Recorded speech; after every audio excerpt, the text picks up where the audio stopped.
The case is now being recorded. Hear ye, hear ye, hear ye. All persons having anything to do before the Honorable, the Justices of the Massachusetts Appeals Court, now sitting at diverse locations within and for the Commonwealth, draw near and give your attention, and you shall be heard. God save the Commonwealth of Massachusetts. Court is open. Good morning.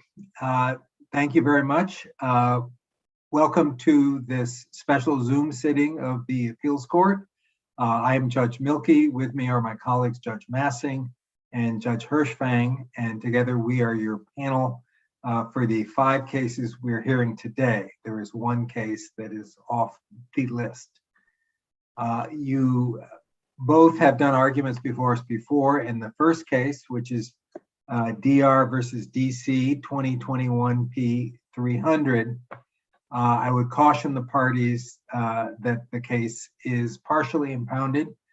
Please do not use the names of the parties. You're welcome to use the initials, or perhaps even better, the status of the parties, such as mother and father or such.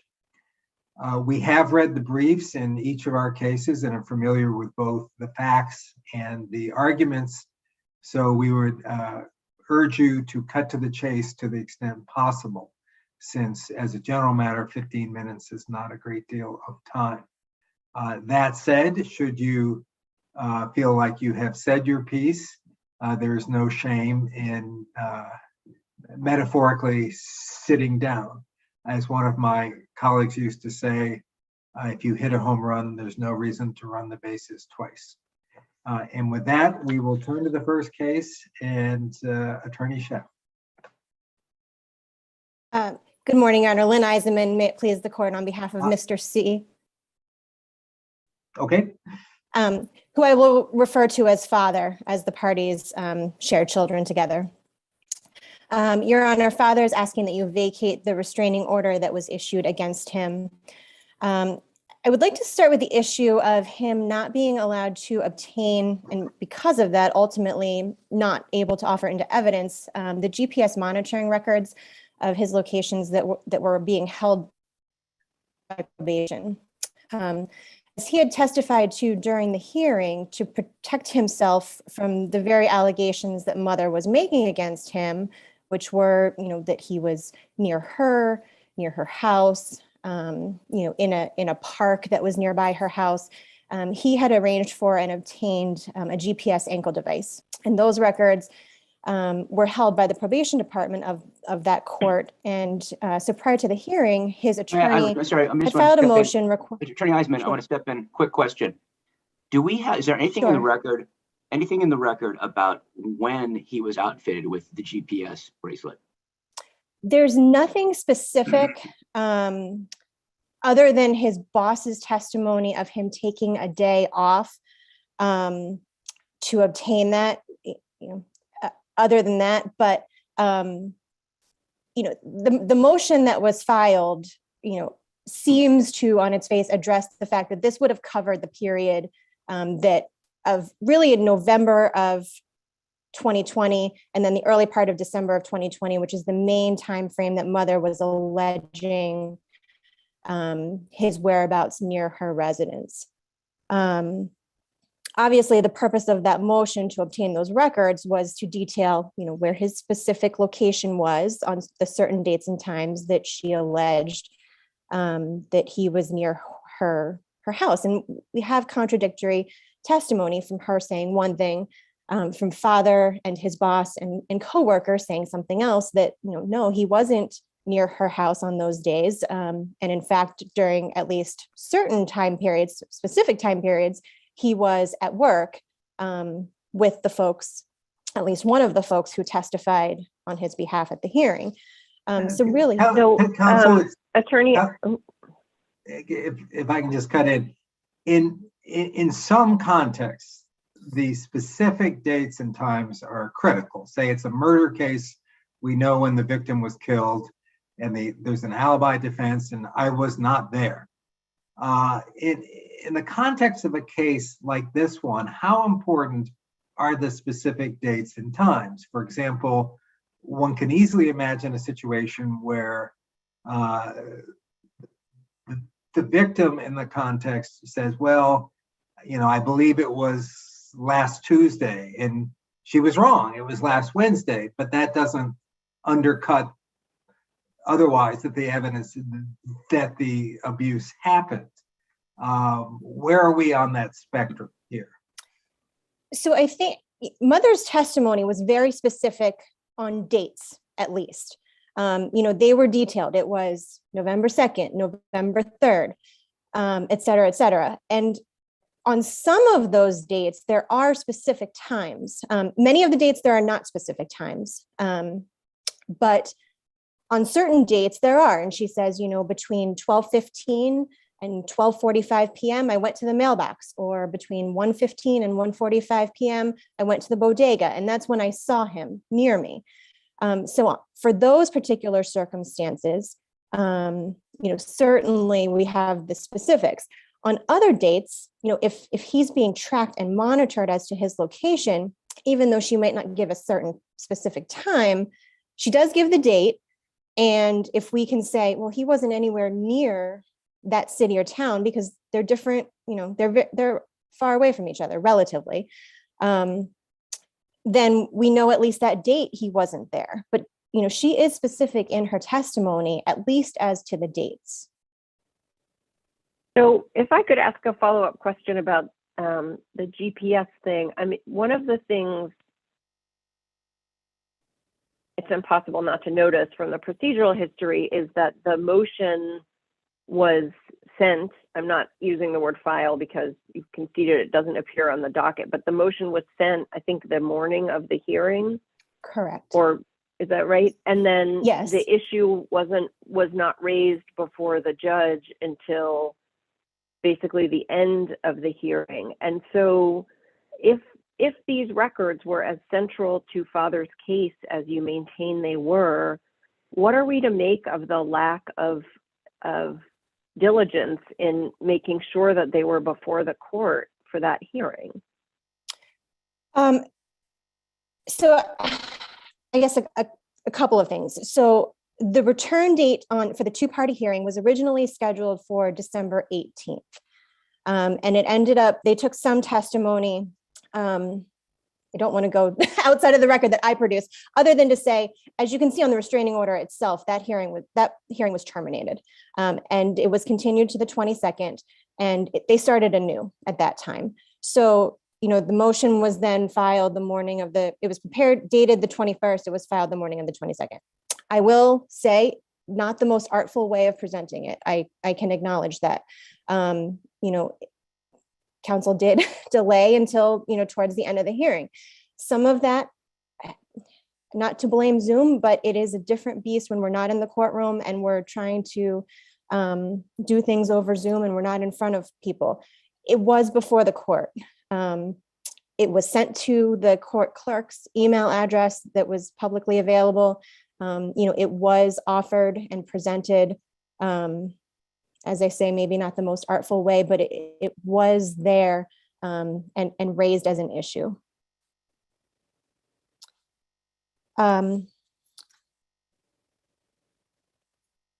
Next, I would like to address the fact of insufficient evidence of mother being in fear of imminent serious physical harm and the inconsistencies in her testimony. But before you get there, can we Sure. just one about the prejudice then from assuming that it was properly raised? Couldn't the judge have, even without the specific in-person dates, even if the GPS records had said, okay, he actually wasn't there at those dates, if you could conclusively prove that, there was still text messages and there was still that incident from 2013, which counts as abuse under the first definition of abuse in the statute. Right. So a couple of things. The 2013 incident was never brought up until the day of the hearing. So it wasn't and this goes to the credibility issue, which I think, it's all wrapped up together. The 2013 issue never disclosed on the complaint for protection from abuse, never brought up in the affidavit itself, not raised until the hearing. The question of the delay in seeking the restraining order between 2013 2013 and 2020. And, certainly I acknowledge delay in and of itself is not reason to deny the order, but the question then becomes why the delay, which I don't think that the judge sufficiently addressed. Questions about, no medical records produced on the text messages and the phone calls and the Snapchats and the social media, no documentary evidence of those messages. This is not something where, this is a pro se party where we grant a lot of leeway, and say, oh, she can testify about the specific content about the text messages. This was somebody represented by counsel. No copies of the text messages, no phone logs, no medical records from the 2013 incident that she alleged, no other percipient witnesses, despite the fact that she claimed that, her maintenance man and mother and sister had all been witnesses to various of the events that she testified to. They all had to go get COVID testing the day of the hearing. And so couldn't log on to Zoom, I suppose, is what the judge was told. But, it's all very, I don't want to say generic, but, there's no supporting Counsel, evidence. can Sure. I just jump in? I've seen a lot of these cases over the years. Right. I've Yes. never seen one with more than 2 witnesses, and meaning the parties themselves. So, it isn't a murder case in which one would expect all sorts of corroborating witnesses and documentary testimony and so forth. And fair enough. And maybe she doesn't call all of the, the maintenance man, her mother and sister, but, at least one, because one of the incidents that she testified to was reported by her maintenance man. And, again, this goes to her credibility, which circles back to, the records and whether what she's saying can be believed.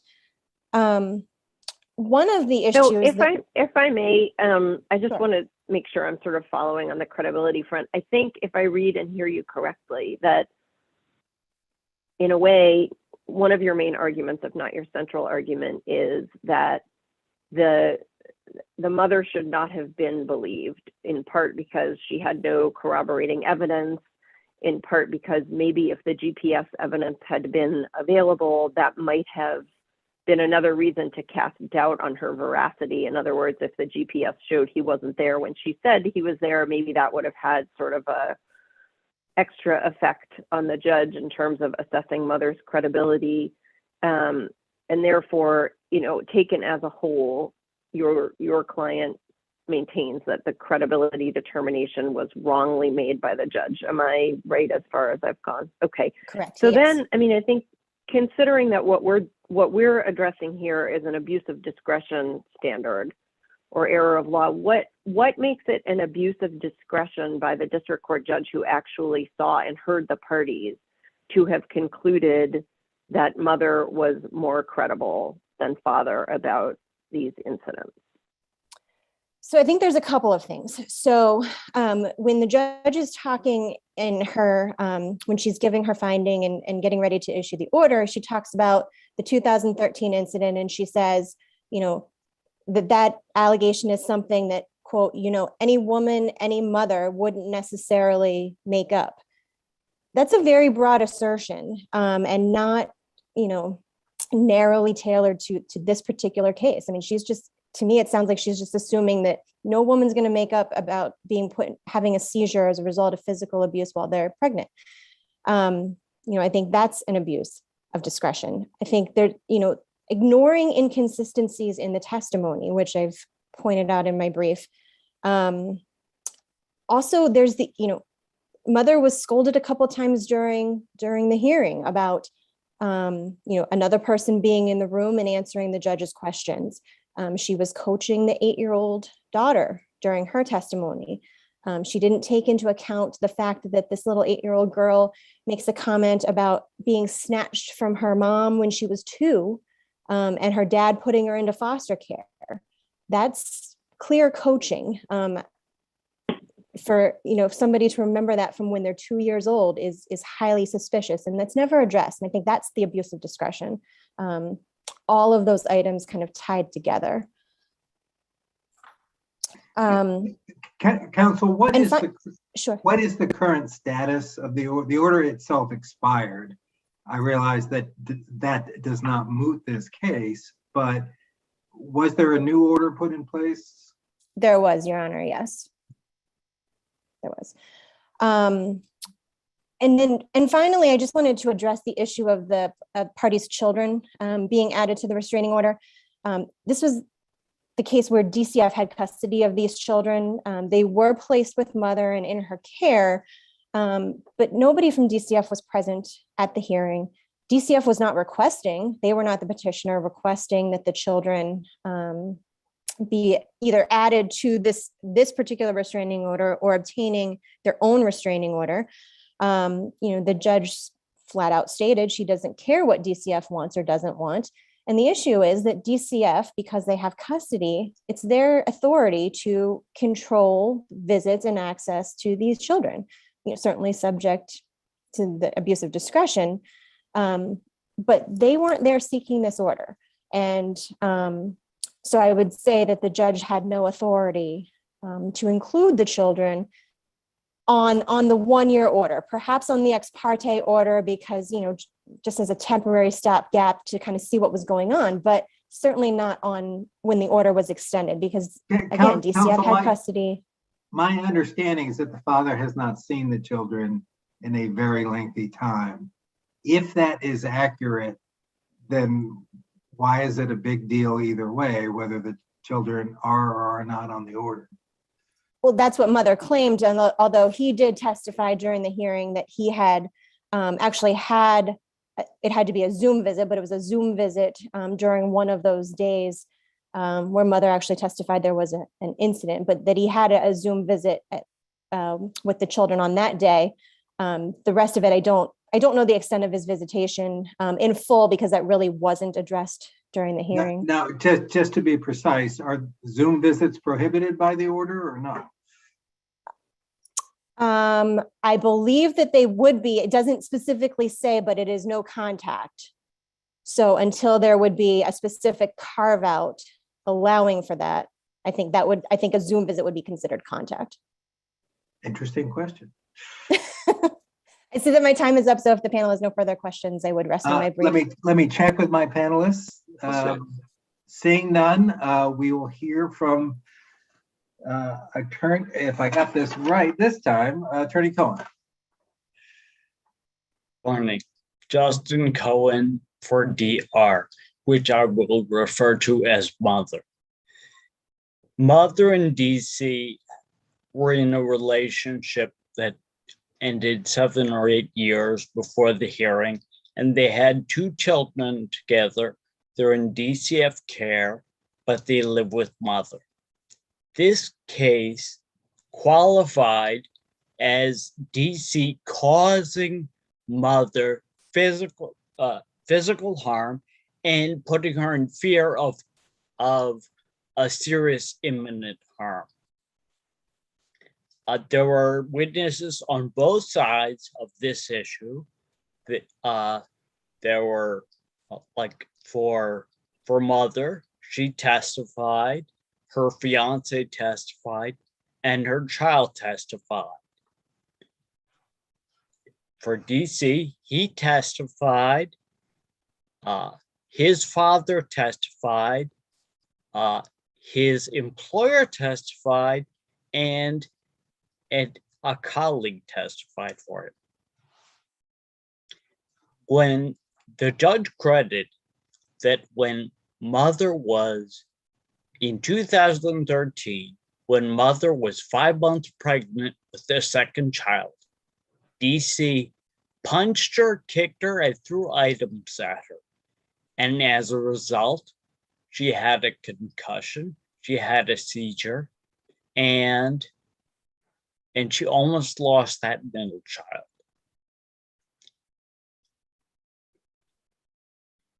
Mother is always in fear of DC because he's beaten her up before, and she has no doubt that he would beat her up again.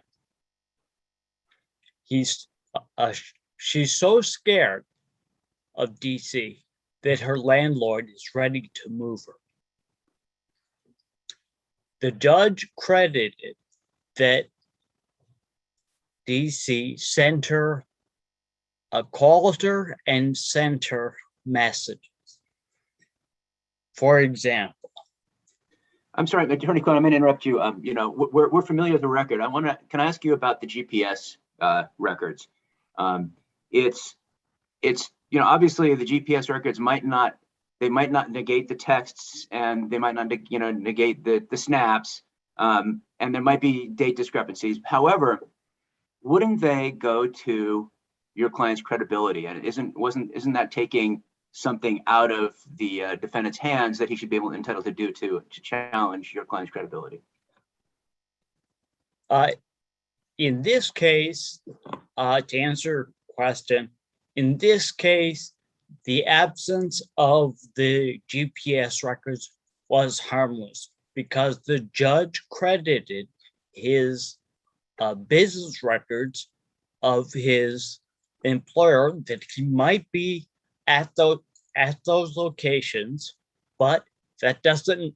A phone is a small thing that can do a lot of damage, and that's what the judge found. So the GPS records, again, harmless, because the point is he might be working at a different. I'm going to interrupt you again.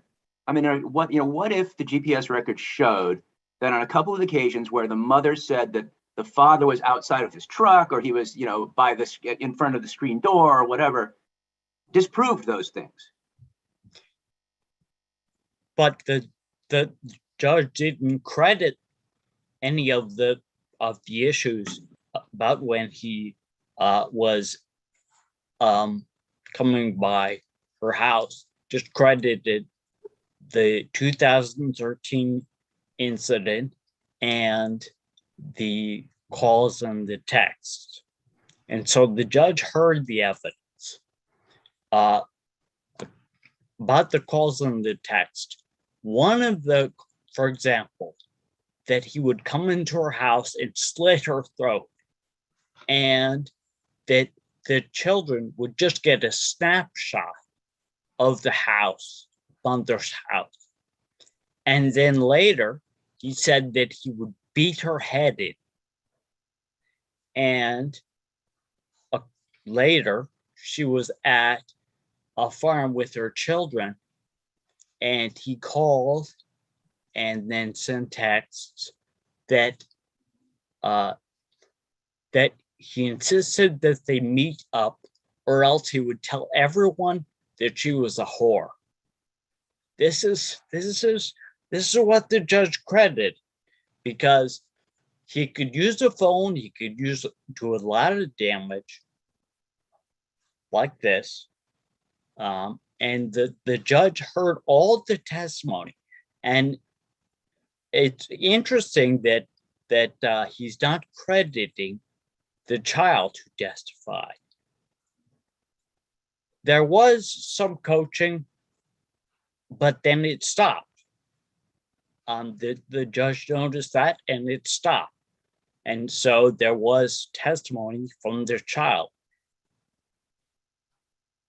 from the oldest child, her mother. So the judge heard all the testimony and made credibility determinations, and didn't have to wait for something terrible to happen in order to issue this restraining order.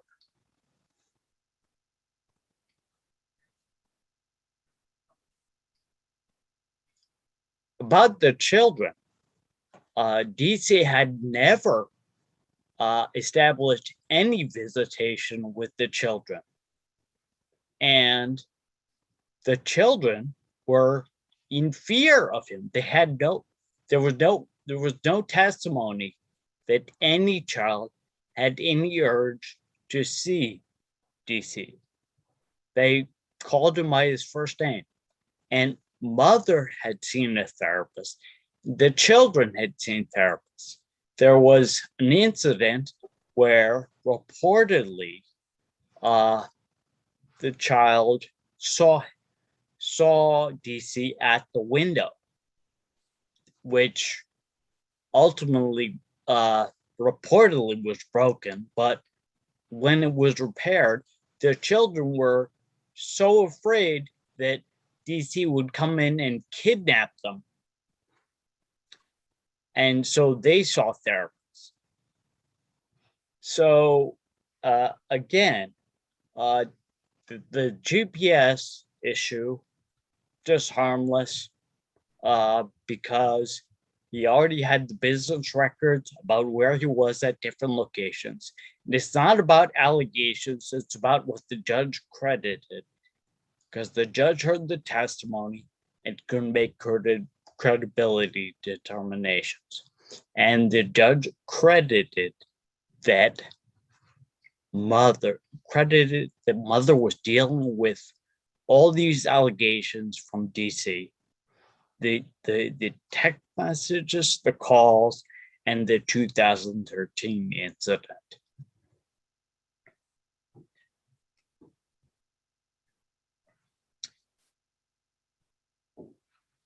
The other issue that DC argues is that there wasn't documentary evidence. And the first thing is that mother had a log of the incident. And it's really about what the judge credited, because the judge heard the evidence. And there were witnesses on both sides of this issue.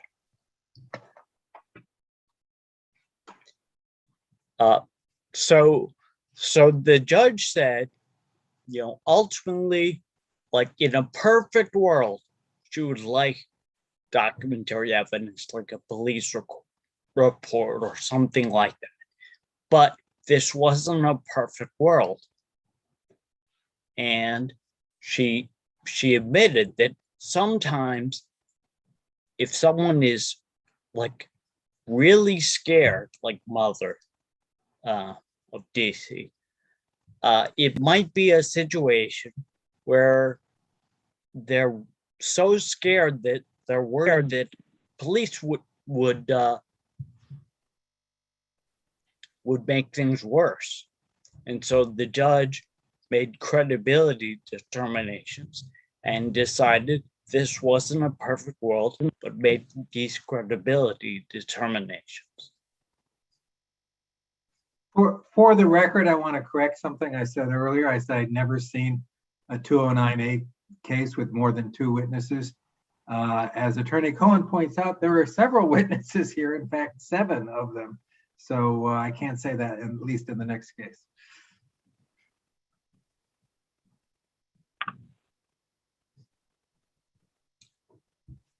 Yes, and also the court may wish to note that DC apparently couldn't control his language at the hearing to be appropriate. For example, he talked about previous job as, quote unquote, a crap show, and then talked about use a derogatory term for a urologist just to show that he mowed lawn in a particular location on a particular day. So, for example, like mother is talking about actual things that DC said to her. But there was no reason, especially when you have the business records, which the judge credited, that he might be working at these locations that his employer testified about. Said, yes, he may be there, but a phone is a small issue, but he can do a lot of damage. So it's not really about sort of who alleged what and what happened. It's what the judge credited. And so the judge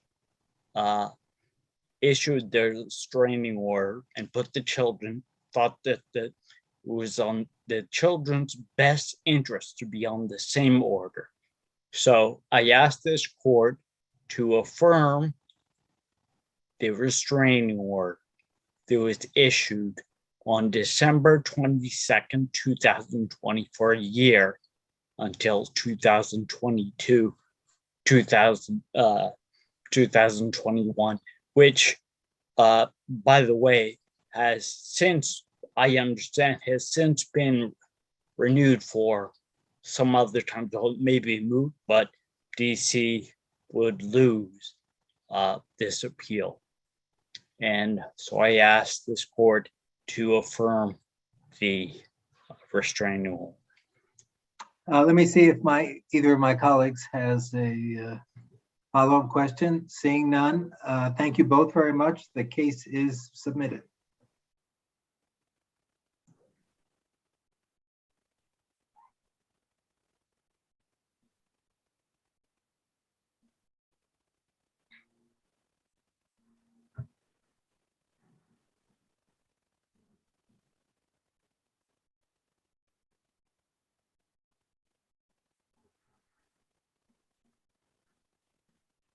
The case is now being recorded. Thank you. Thank you very much. We are back online for our second case of the morning. This is Commonwealth versus a juvenile, 2021 P251. I would remind the parties that the name of the juvenile is impounded, so please no references to it. I want to assure the parties that we have read the briefs and are familiar with the facts and the arguments. In light of that, I would urge counsel to cut to the chase to the extent possible, since 15 minutes, generally speaking, is not a great deal of time. That said, if counsel feels like she has made her points, there is no shame in sitting down. As one of my former colleagues used to say, if you hit a home run, there's no reason to run the bases twice. And with that, I will turn the floor over to Attorney Knockham. Good morning, Your Honors. May it please the court. My name is Jalanpan Knockham. I represent the juvenile. On the day that the juvenile was stopped and arrested, the police also conducted a search warrant execution at his home on a matter completely unrelated to this underlying case. There, they located several items, including one credit card in the name of another individual who was not the juvenile. The Commonwealth sought to introduce this evidence as part of its case in chief, partly to establish MO in an effort to bolster the identification flaws in its case.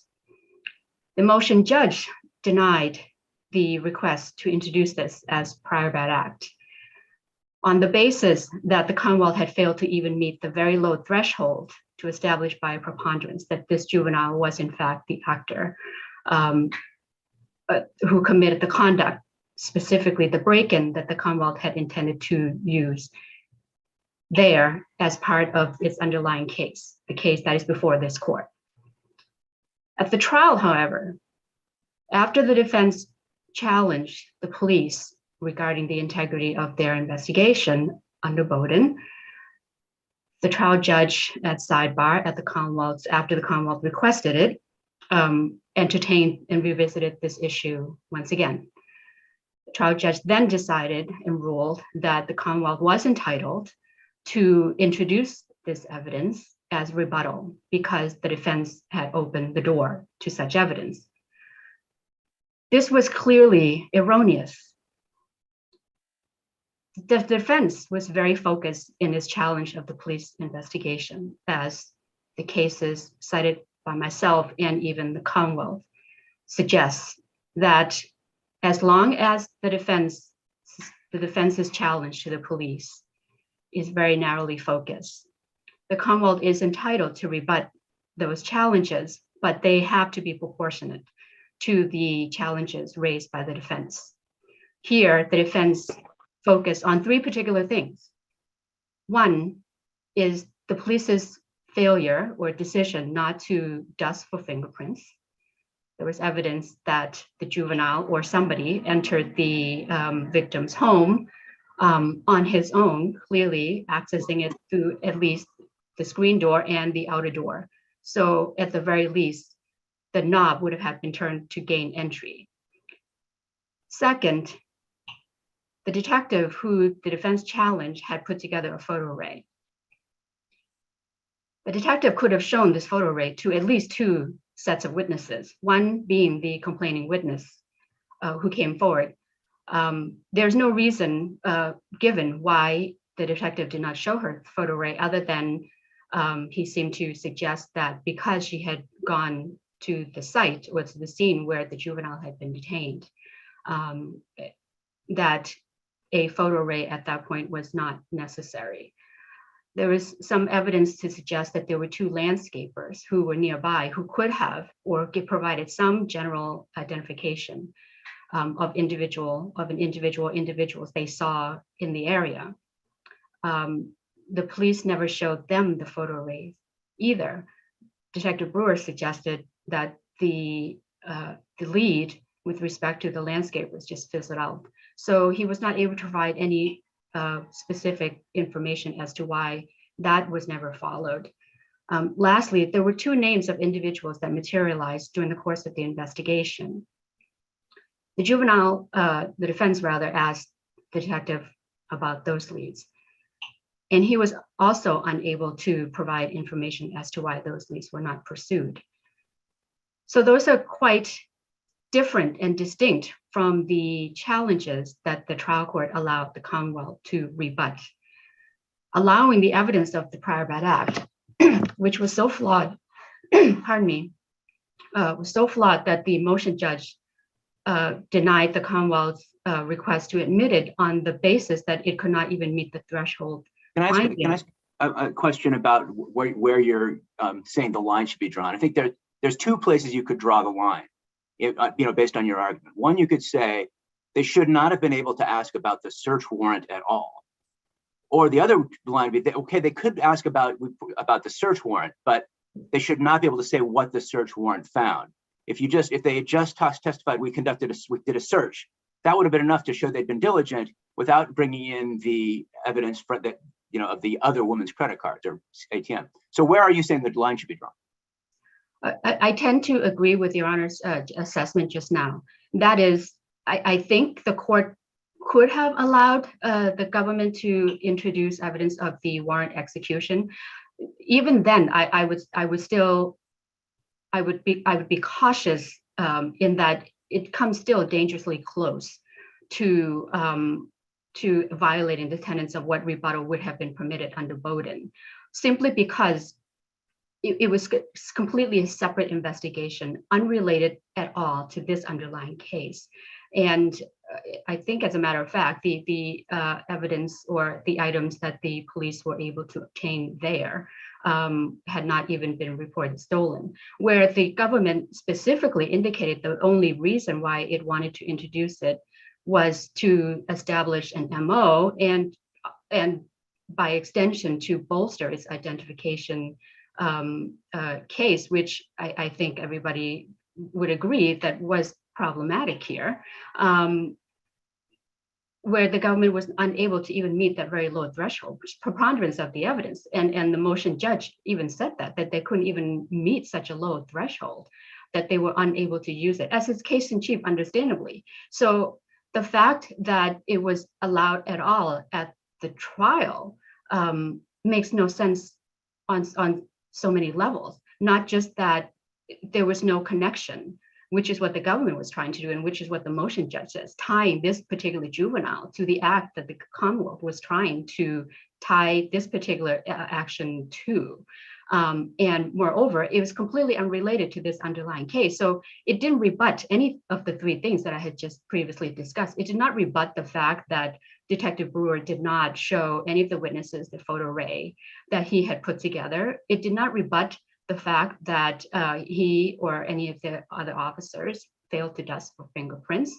And it didn't rebut at all the challenges to the failure to pursue two separate leads. But presumably, Attorney Nocum, I apologize for interrupting, but if there is, why don't I take it one step at a time, more for me than you, would you agree that if there is a Bowden defense, then some rebuttal by the government can be appropriate? I agree on that basic premise, Your Honor, yes. And then if there is a bout in defense that challenges certain aspects of the investigation that were not done, is it appropriate that the rebuttal could involve other aspects of the investigation that were done? I would agree with that. And I think I would go back to my point, which is inherent in what Your Honor has just said is that the police could have conducted an investigation. I think the operative words are that they have to be related to the underlying investigation. Where here, this was a completely separate investigation. As a matter of fact, it was the warrant was executed on the same day, or close in time to when this juvenile was detained and arrested.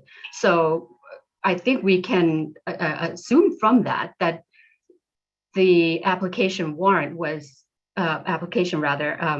submitted to the court and acquired approval sometime even before the juvenile was stopped by the police. For certainly. But I think, I mean, without sort of, without going back to your back and forth with Justice Massing, which was very helpful to me, isn't it?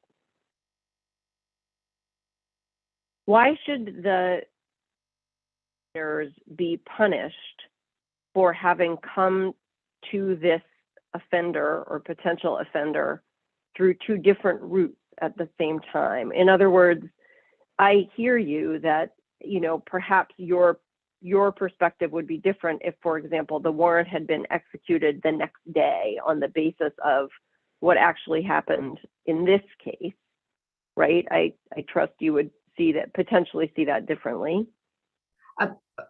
So if the question is just the timing of the warrant, I don't know if my position would change. So for instance, if the police were to execute the search warrant well after, let's say some time had passed between the time they had detained or at least arrested the juvenile, but the content of the application and the intent and purpose of that warrant is still completely unrelated to this underlying case, I think that my position doesn't change just because. No, sorry, that was a bad question, mostly because I was still trying to formulate it myself. So let's see if I can do a little bit better. If I hear you correctly, part of your challenge to the use of the information obtained pursuant to the warrant and to the obtaining of the warrant itself, a big part of your dispute with that use seems to be that this warrant wasn't even based on the facts of this case. Do I have that right? That's correct. And so I trust that if the officers had gone to the court after the juvenile was arrested and written a totally different warrant that had to do with the facts of this case, your position might be different. Is that fair? I think that's a fair assessment, Your Honor.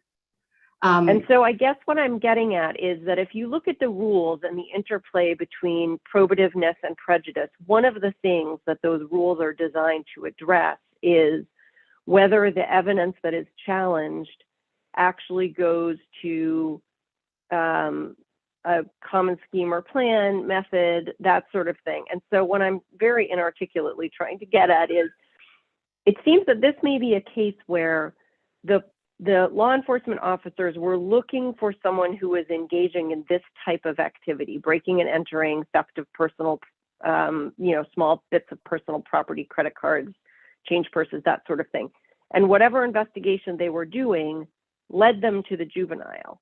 And it happened to lead them to the juvenile on the very same day that he was arrested for engaging in exactly the kind of behavior that they were looking into.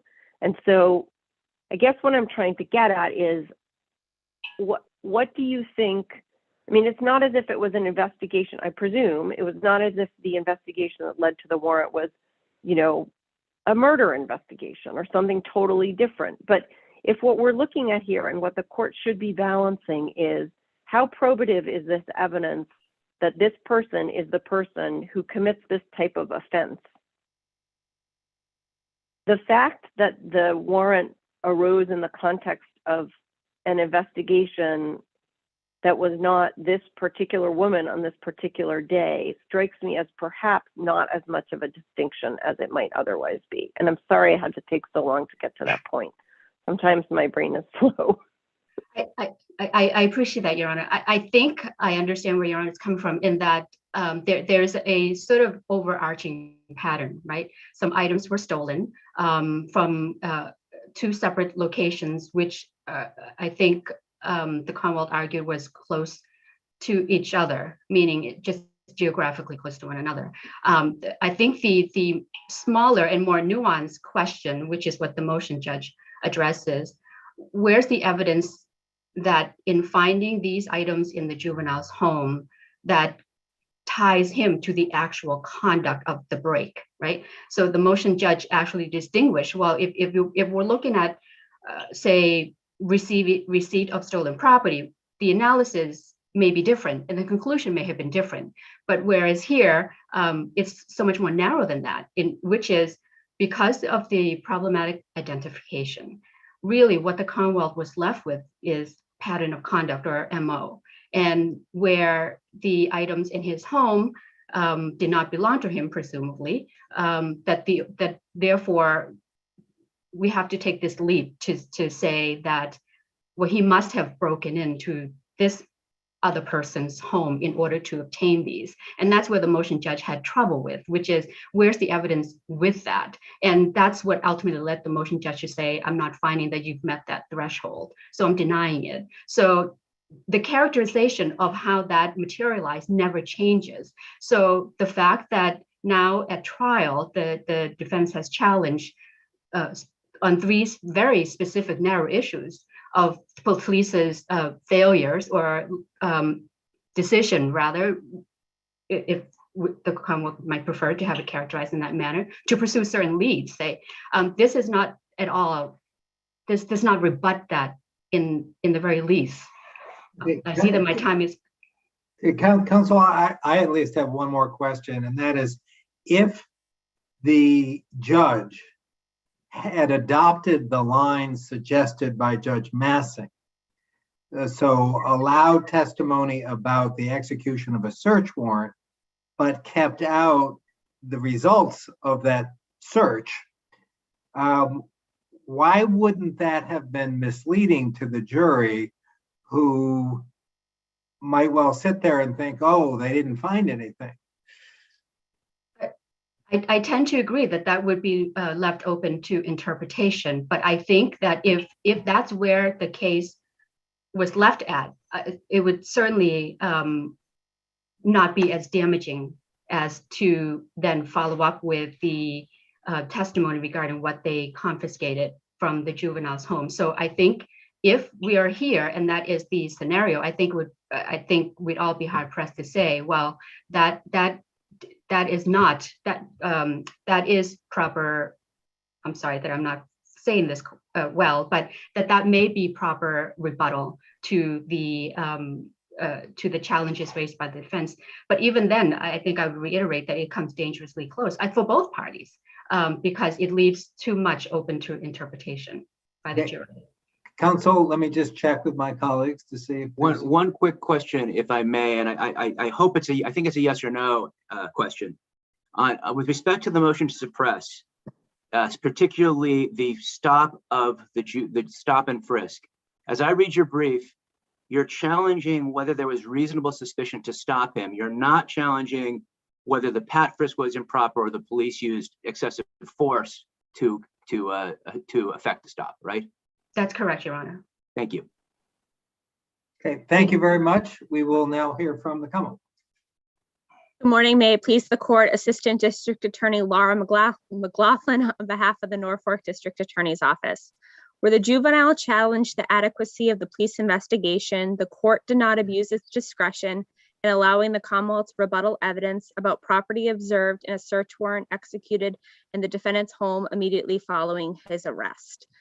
Consistent with the exclusion of the prior bad act evidence, the jury did not hear that there had been a break in the one of the woman's, her name was that the credit cards was in, her home had been broken into. There is no evidence that the jury heard that there was a break-in entering in her home, that she lived in the same apartment complex, that the credit cards were stolen from her home, and the fact that the manner of entry, which was very similar, it appeared that her screen door had been cut with a knife in a similar fashion as to this victim's break.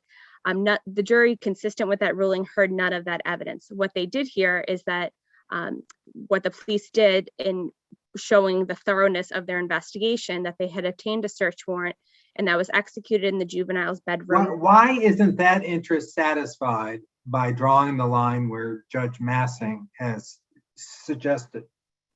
That, well, it's the Commonwealth's position that even if the evidence that there were credit cards in people's names and what was observed went too far, it was not a prejudicial error because the evidence against the defendant in this break was overwhelming.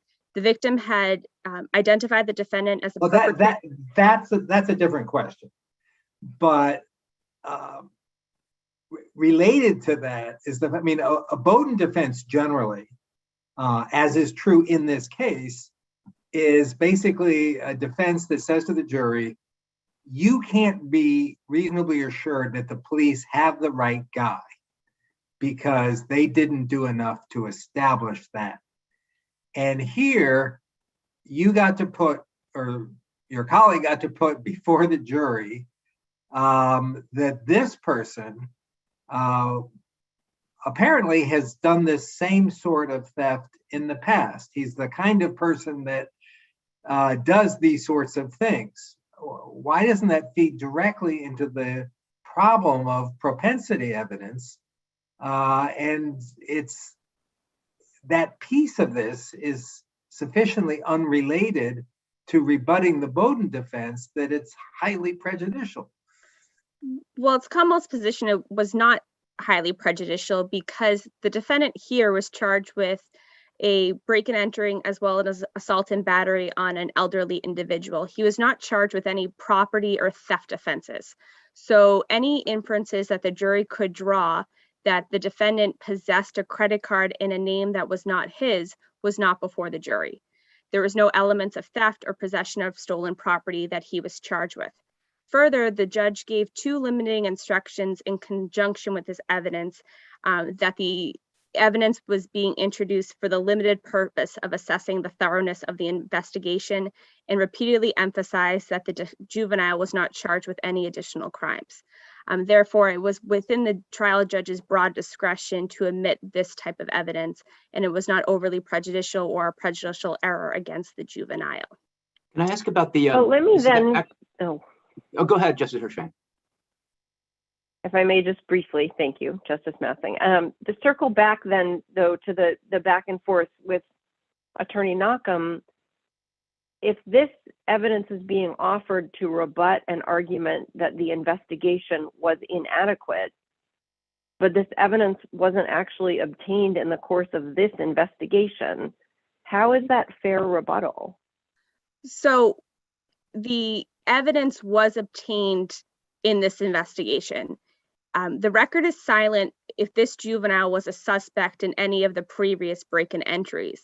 It appears from the record that the police obtained a search warrant immediately following the juvenile's arrest. And I would argue that they wouldn't have had probable cause to search this juvenile's bedroom because it appears he was not a suspect.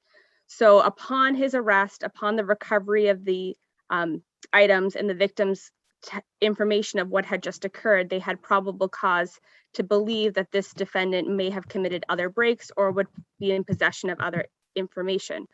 So it's my understanding that the police obtained and executed the search warrant immediately following the juvenile's arrest, and these items were observed after the juvenile was arrested. So it was part of one investigation. It was not a stale warrant or any information that they had previously used or relied upon. So do we have that one? Do you know whether we have that warrant affidavit in our materials? I don't believe it's a part of the record on appeal. But doesn't the connectedness there hurt you on the merits in the sense that, you know, the same kind of people who end up with stolen credit cards are the same people that break into a house looking for something. If that's what established probable cause.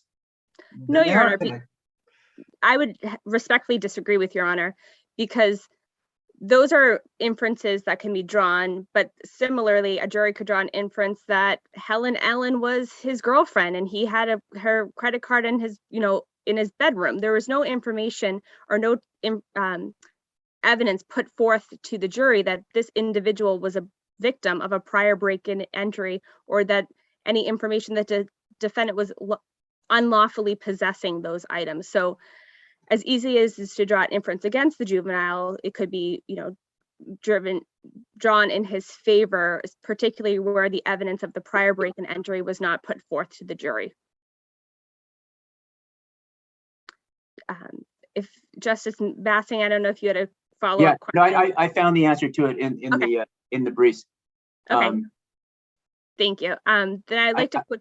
Oh. I have a question on the stop, unless the panel has other questions on this issue.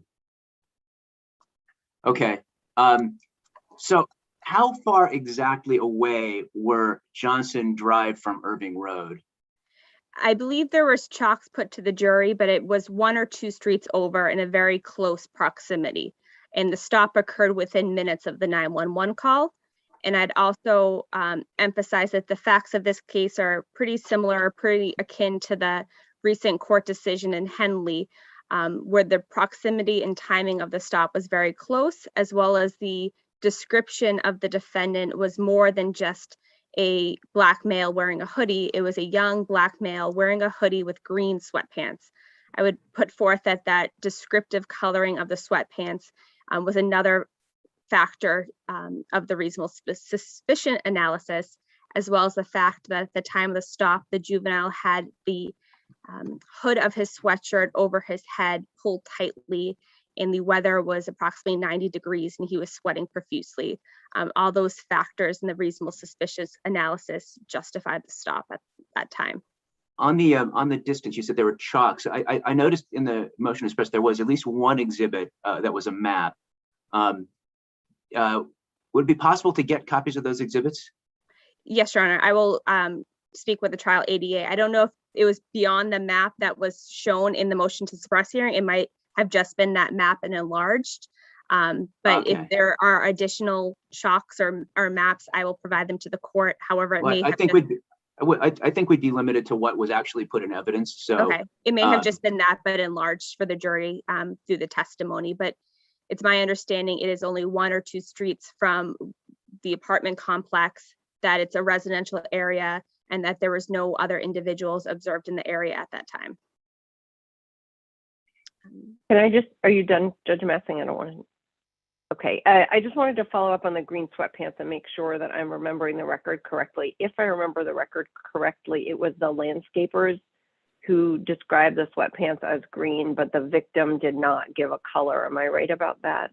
Yes, when the officer, I believe it's Officer Cruz, arrived in response to the 911 call, which was, I think, a minute or 2 after the 911 call, the record appears that he immediately spoke to the landscape witnesses. They gave that description of the green sweatpants. That was broadcasted. And so the officer who commenced the stop had that additional element prior to stopping the juvenile. Thank you. But it was from the landscapers and not from the victim. Correct. And if there are no further questions, I would rest on my brief. Oh, no. How about the one-on-one show up? It's if this isn't unnecessarily suggestive, I mean, is it basically is a one-on-one show up, close in time to the crime always okay? Well, it'd be the juvenile's burden to show that it was impermissibly suggestive. Here, it appears that it was not. It was close in time, which I think cuts against any argument that it is impermissibly suggestive. It occurred where the victim had made close contact with the juvenile. She had seen him come to her door. She had spoken to him. He then left. He then returned a short time later and made forceful entry into her home. During the altercation, victim made close eye-to-eye contact with the juvenile. And the show-up ID occurred close in time. But, counsel, if I'm remembering the record correctly, they brought the juvenile back with the hoodie down. Yes. And she said, I don't know. And then they said, well, put the hoodie up. So they put the hoodie up. Oh, that's the guy. I mean, doesn't I would disagree with Your Honor. She asked, I don't think she said it was hard to identify the defendant. I think she said, through my entire interaction with this juvenile, the hood was on the head of him. So there's no evidence that the hood obscured any facial features. By placing the hood on his head, he was appearing exactly as he appeared in her home in all her prior interactions with him. Further, she was driven closely. This victim is 75 years old. So coming close to the juvenile allowed her to make a positive identification, which she was 100% certain on. And she made that identification after making eye-to-eye contact with the juvenile. So, okay, if I can maybe rephrase my question then in a more proper form. Isn't, if the person who attacked the woman was somebody with a hoodie drawn close around the face, isn't the fact that the victim eventually was shown a person with a hoodie drawn close around the face itself inherently suggestive? I would say it would be not in a one-on-one show-up identification where she was instructed pursuant to the Randolph police policy that it was important to identify the suspect or exonerate someone who wasn't. I think in a situation where there was a lineup of 5 individuals and only one of them had the hood drawn closely over their face and the others were wearing baseball hats, yes, that situation would be impermissibly suggestive. But where the victim was trying to make a very detailed and thoughtful identification of the individual who had entered her home and physically assaulted her, I think it was not impermissibly suggestive. And she made a careful and deliberate determination that this was the same individual who had entered her home minutes prior. Do we know whether the victim was of the same or a different race from the juvenile? She was a different race, and a cross-racial identification jury instruction was given to the jury.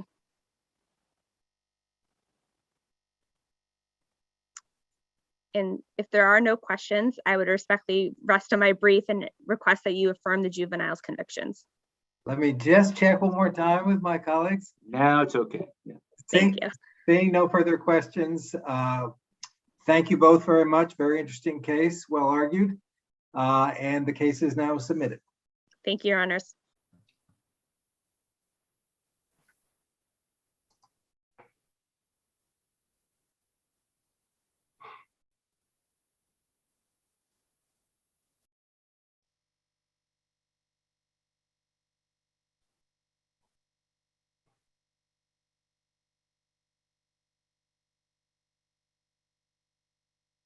The case is now being recorded.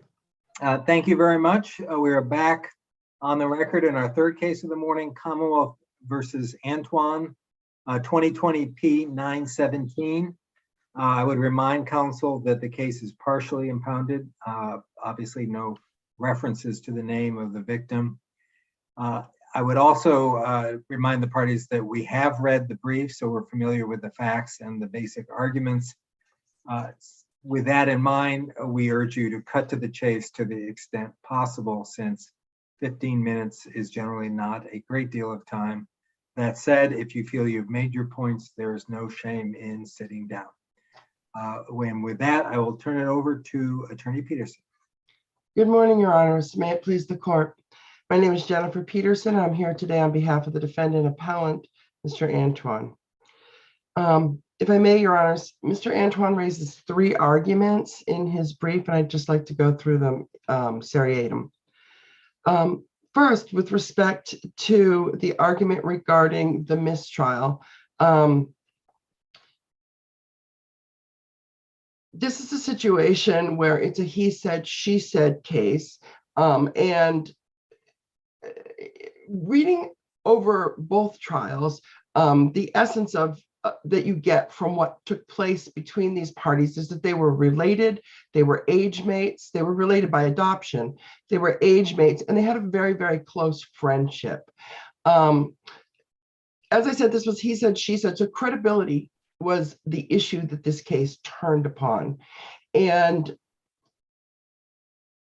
allowing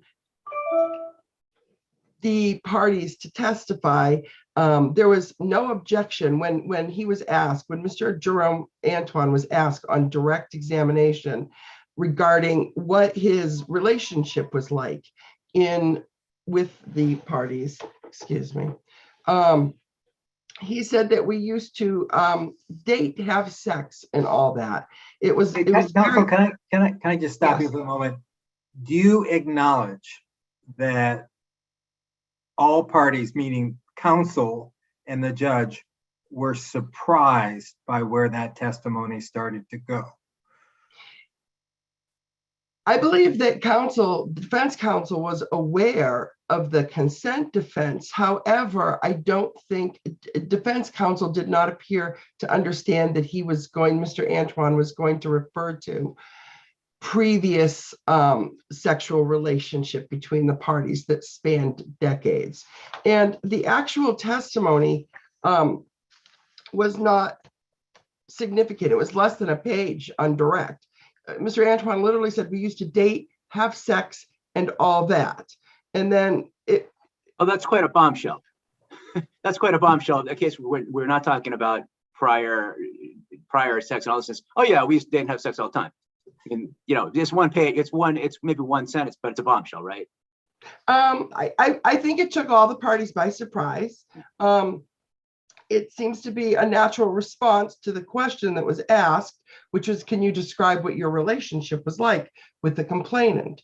Right. And then counsel tried to recover, and he didn't dwell on it. He simply said, did you have a close relationship prior to 2012? And he said he testified that there were sexual relations with her. He said prior to 2012. And the window that he's talking about, 2012 to 2017, was a time that Mr. Antoine was living with a girlfriend, Amy. And so that was an issue, because I think above all of this was the notion that, and Mr. Antoine's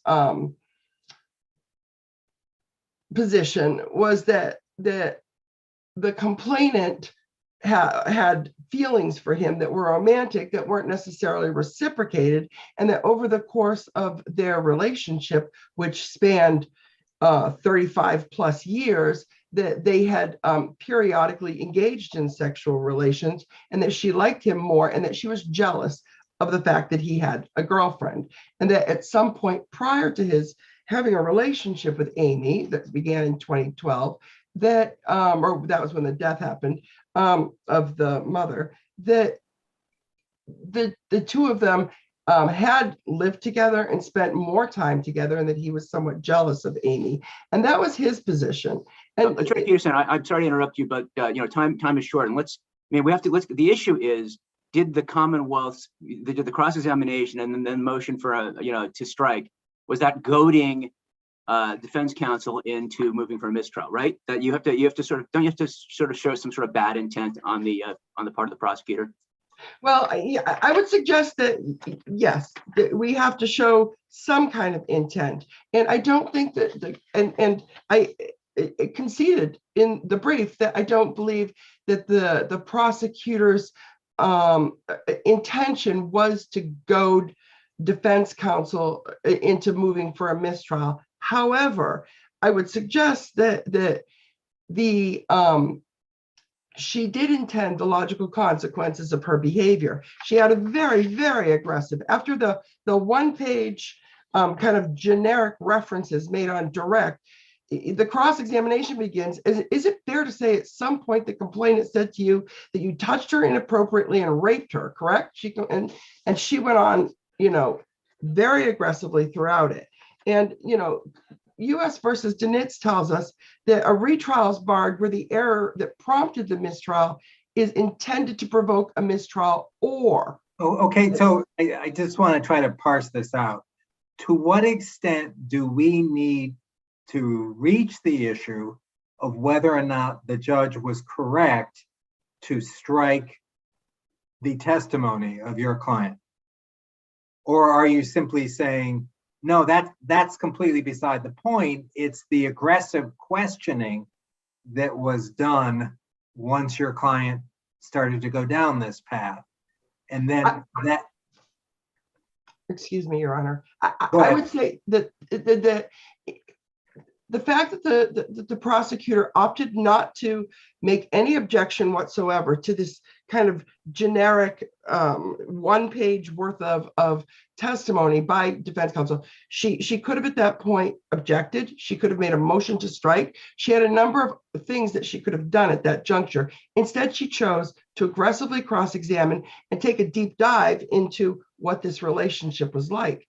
I would suggest that she did so and didn't get what the hoped for results were, which were for him to bury himself. Instead, in a credibility case, he came off as credible because at some juncture, why, if all of this happened, as she said, as a child, he was constantly raping her and groping her, why would they, up to the time of this particular alleged rape that he was being tried for, why would they be meeting on a daily basis? Why would they be, hanging out once or twice a day, getting high, watching TV together, socializing together, going to parties and doing that?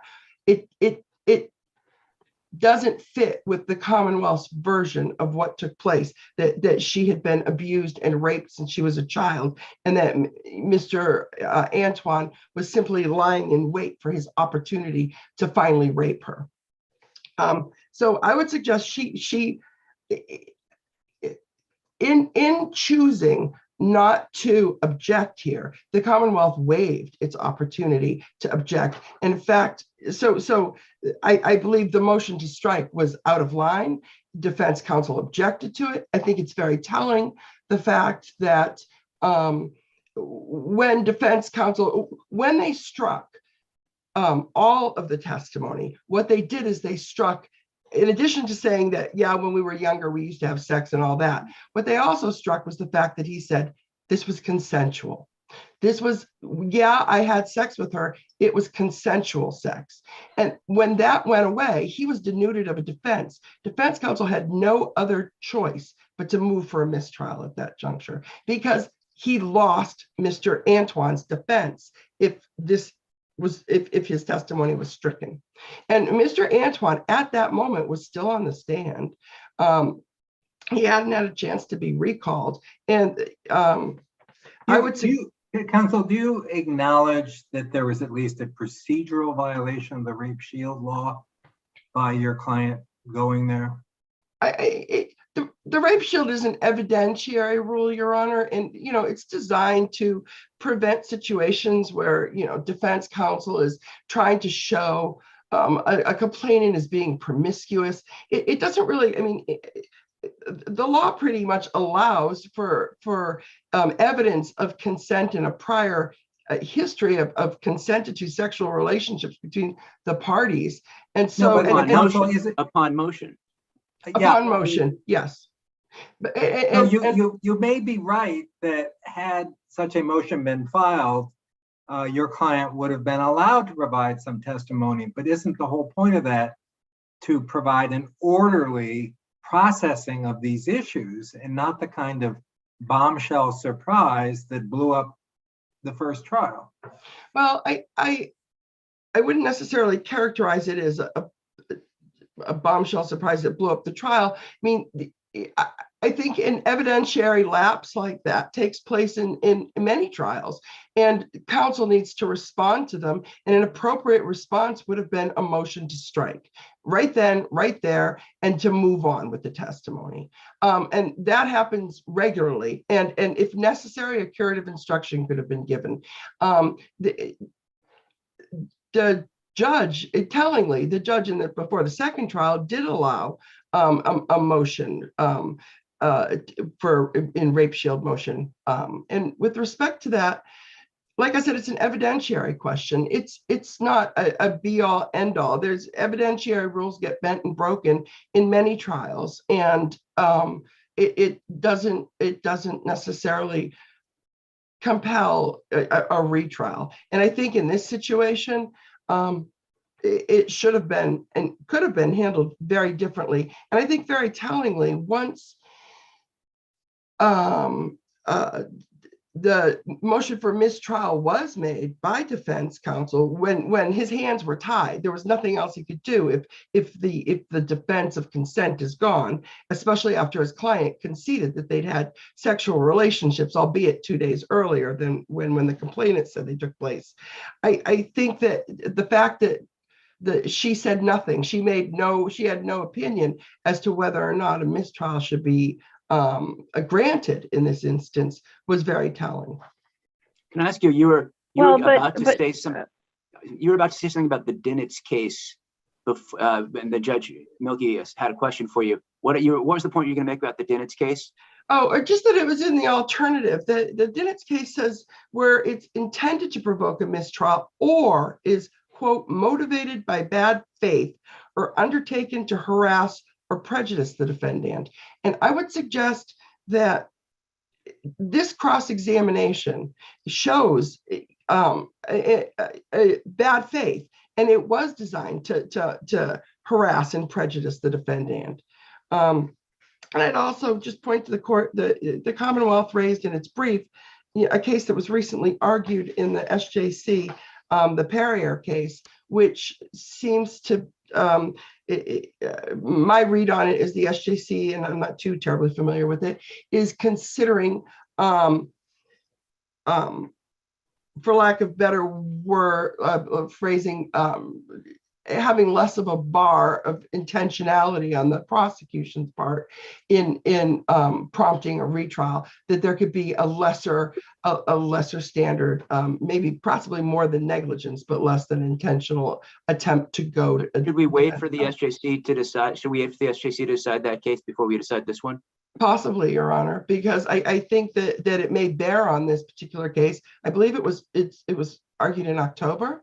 Yeah. So I would anticipate that it would be decided relatively soon, although that's up to the SJC. You never know.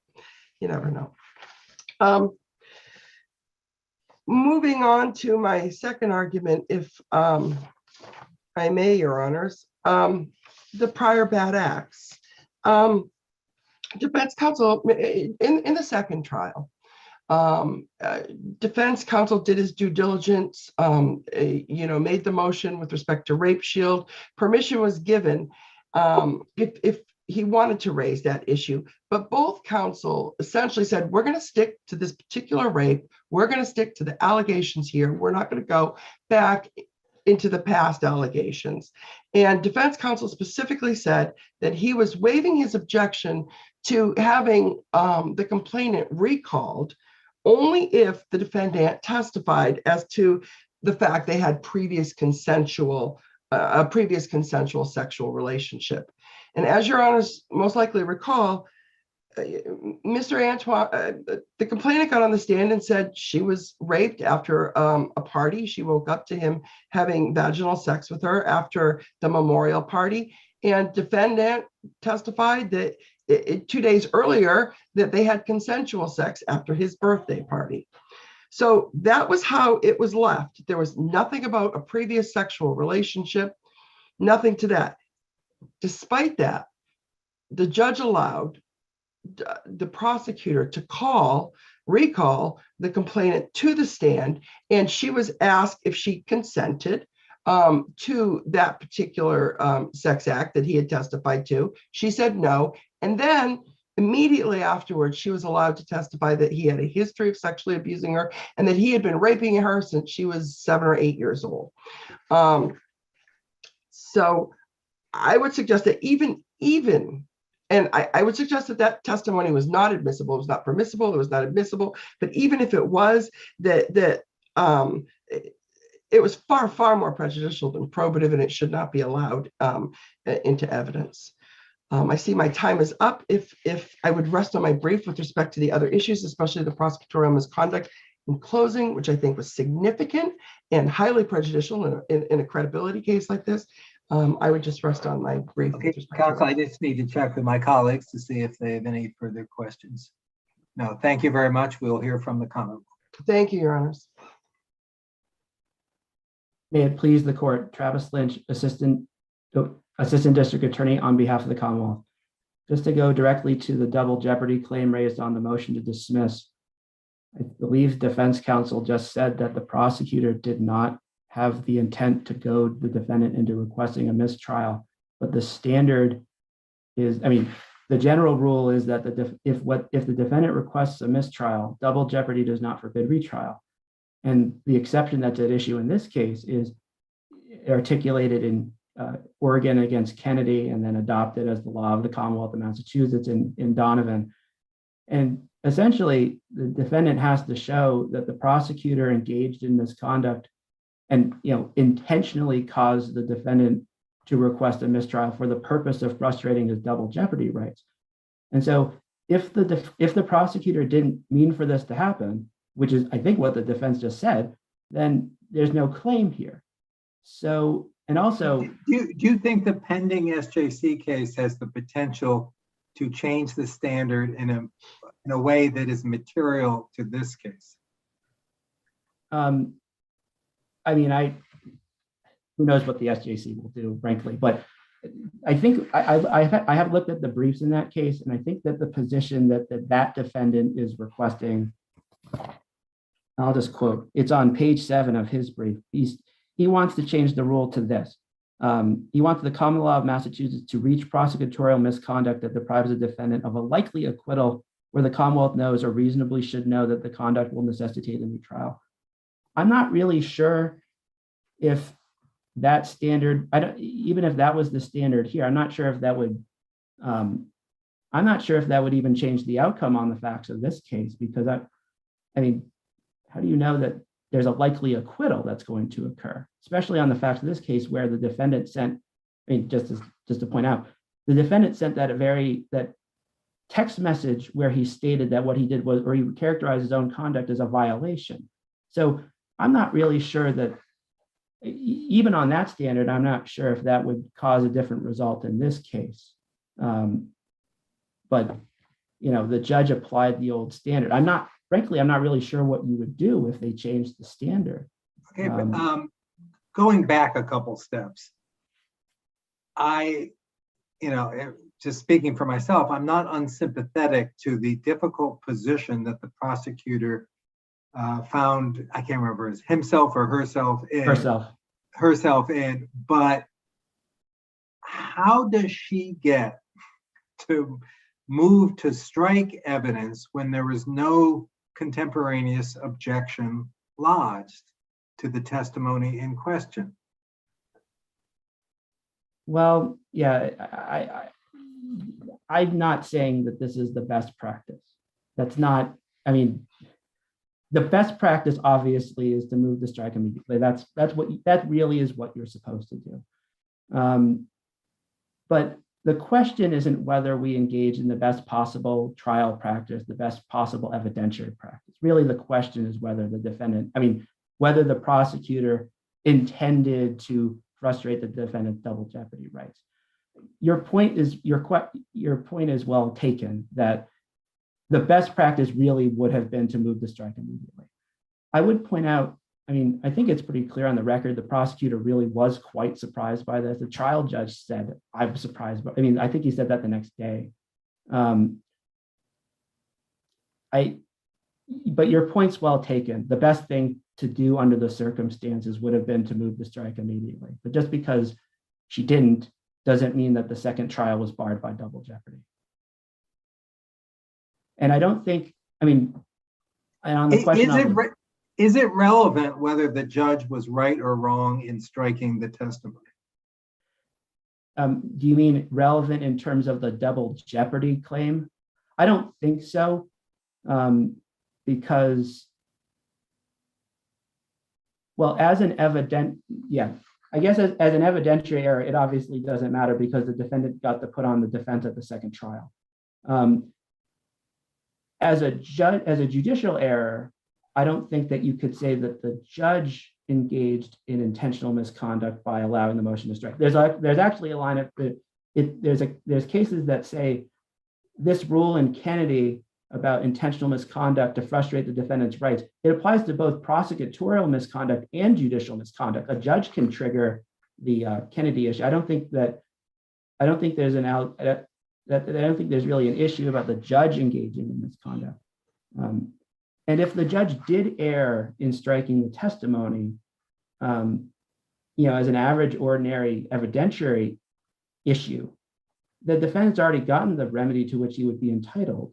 Like if he had been, let's say that the defendant hadn't moved for a mistrial after this and he was convicted, and then it was found that the judge abused his discretion, we wouldn't be talking about double jeopardy. We'd just be remanding for a new trial. So I don't see why I don't see how it really matters whether the judge was right or wrong. I don't think he abused his discretion, because I don't think the judge is foreclosed from acting on a not timely or not maximally timely motion to strike. But to rephrase Judge Milkey's question, I mean, I agree with you that at least within the cases that were cited in the briefs and that I've looked at, the judge's behavior doesn't seem to rise to the sort of misconduct that would give rise to a double jeopardy bar on retrial. That was a terrible sentence, but I hope you followed me. But if what we're talking about here is whether the prosecutor intentionally goaded the defendant into seeking a mistrial, does the judges having allowed, God, that's also a terrible sentence. If what we're looking at here is whether the prosecutor's intent resulted in the defendant seeking a mistrial when otherwise the defendant would not have had to seek a mistrial, is there some break in the causal chain because it was actually the judge's action of striking the evidence that put the defendant in the position he was in? Was that a good enough sentence that you can understand me? I'm not really sure if I understand. Are you saying? Okay, so let me try again because I'm doing really I'm badly sorry. today. Sorry.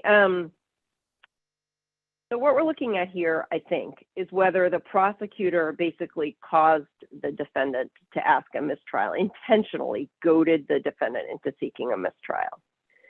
If that is what we are looking at, what effect, if any, do we give the fact that it was actually the judge's action in striking the defendant's testimony that one could argue was the precipitating thing, the straw that broke the camel's back for the defendant in seeking a mistrial?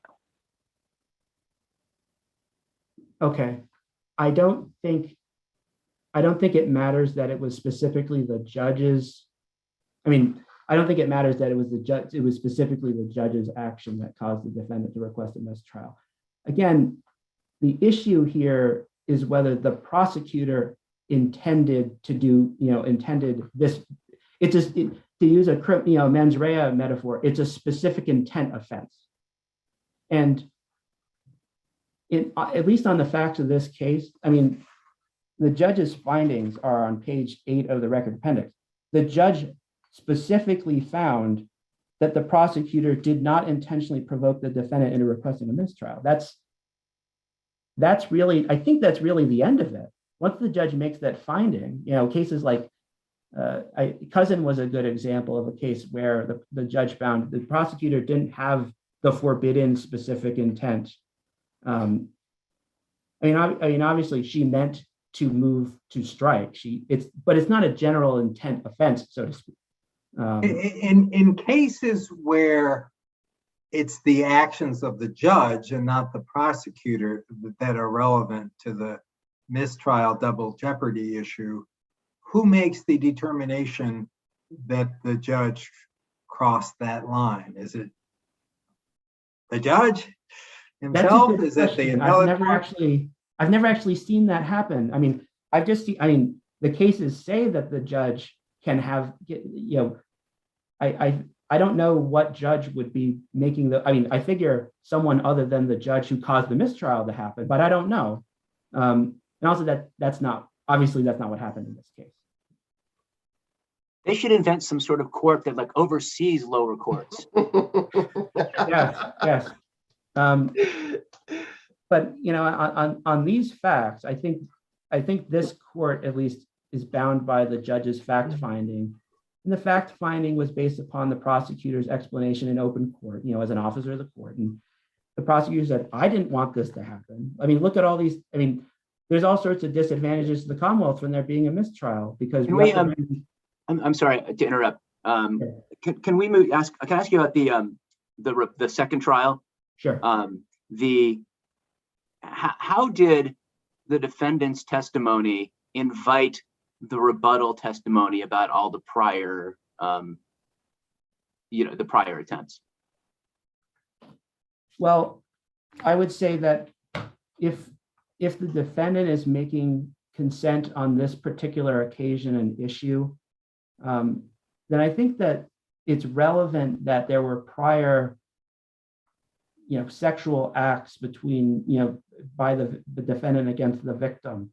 I mean, the other bad acts case law is, if the defendant makes something like consent or accident an issue, then other bad acts evidence is admissible to rebut the claim that on this particular occasion there was consent and so forth. And so, yeah, but there's more of an argument here than simply this shouldn't have come in. As I understand it, there was at least a tacit agreement that neither side was going to go there, with the Commonwealth, holding a reservation depending on how the direct testimony went. The testimony of the defendant, but I'm not sure I heard the answer to Judge Massing's question, that what was it about the testimony that triggered this? Because the Commonwealth knew there was a consent defense, didn't it? Well, they knew this. We knew the second time that the defendant would be arguing consent on this occasion. So why, if this came in at all, why didn't this come in as part of the Commonwealth's case?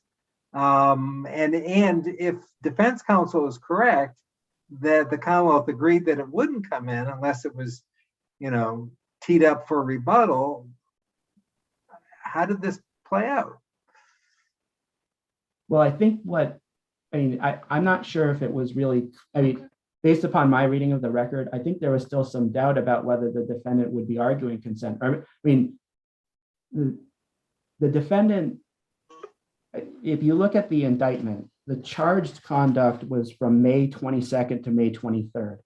The defendant's story is that he wasn't even there on the night when the victim says the rape occurred. His story is that they had sexual intercourse a couple days earlier. His story is that it happened on May 20th.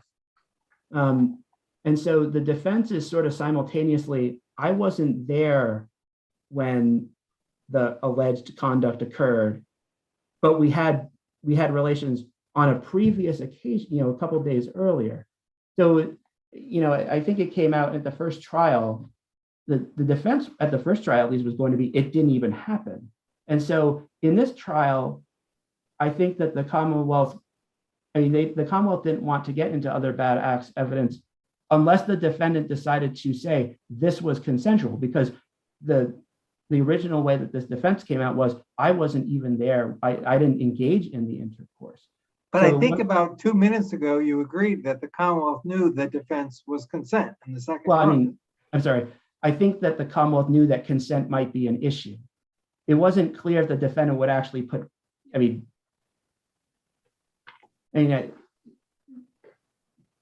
defense is not that this particular incident was consented to.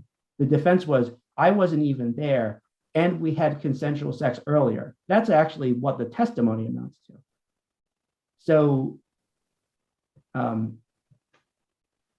that answer your question? I don't think that I don't think when you go back and read pages 15 and 16 of that transcript, I don't think that objection by the defense is really as clear as the defense on appeal is making it out to be. Yeah, I agree with you on that.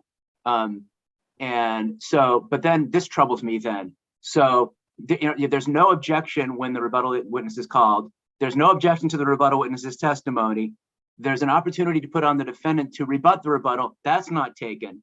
But at the same time, we're saying it's okay that the prosecutor didn't immediately object to the rape shield stuff. But the defendant's not being diligent here. It makes it a substantial risk. I mean, it's troubling.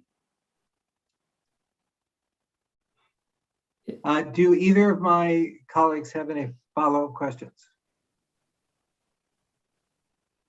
Hearing none, thank you both very much. Another interesting case, well argued, and the case is now submitted. Thank you.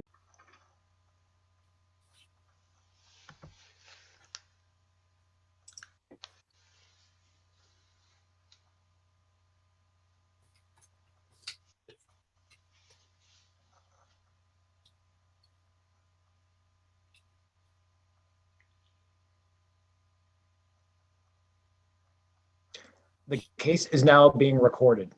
Thank you very much. We are back on the record with our fourth case of the morning. RCN BECOCOM LLC versus Commissioner of Revenue and others, 2021 P297. I am still Judge Milkey, and with me are my colleagues Judge Massing and Judge Hershfang, and we are the panel on this and the final remaining case after this.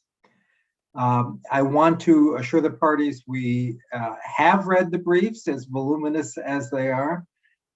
So we are familiar with both the facts and the arguments. So I would urge both sides to cut to the chase to the extent possible, because 15 minutes is not generally a great deal of time. In fact, with this particular case, it is a very small amount of time. And speaking frankly, I anticipate, given the panel's questions, we are likely to run over on both sides. And without further ado, I will turn it over to Attorney Hazel.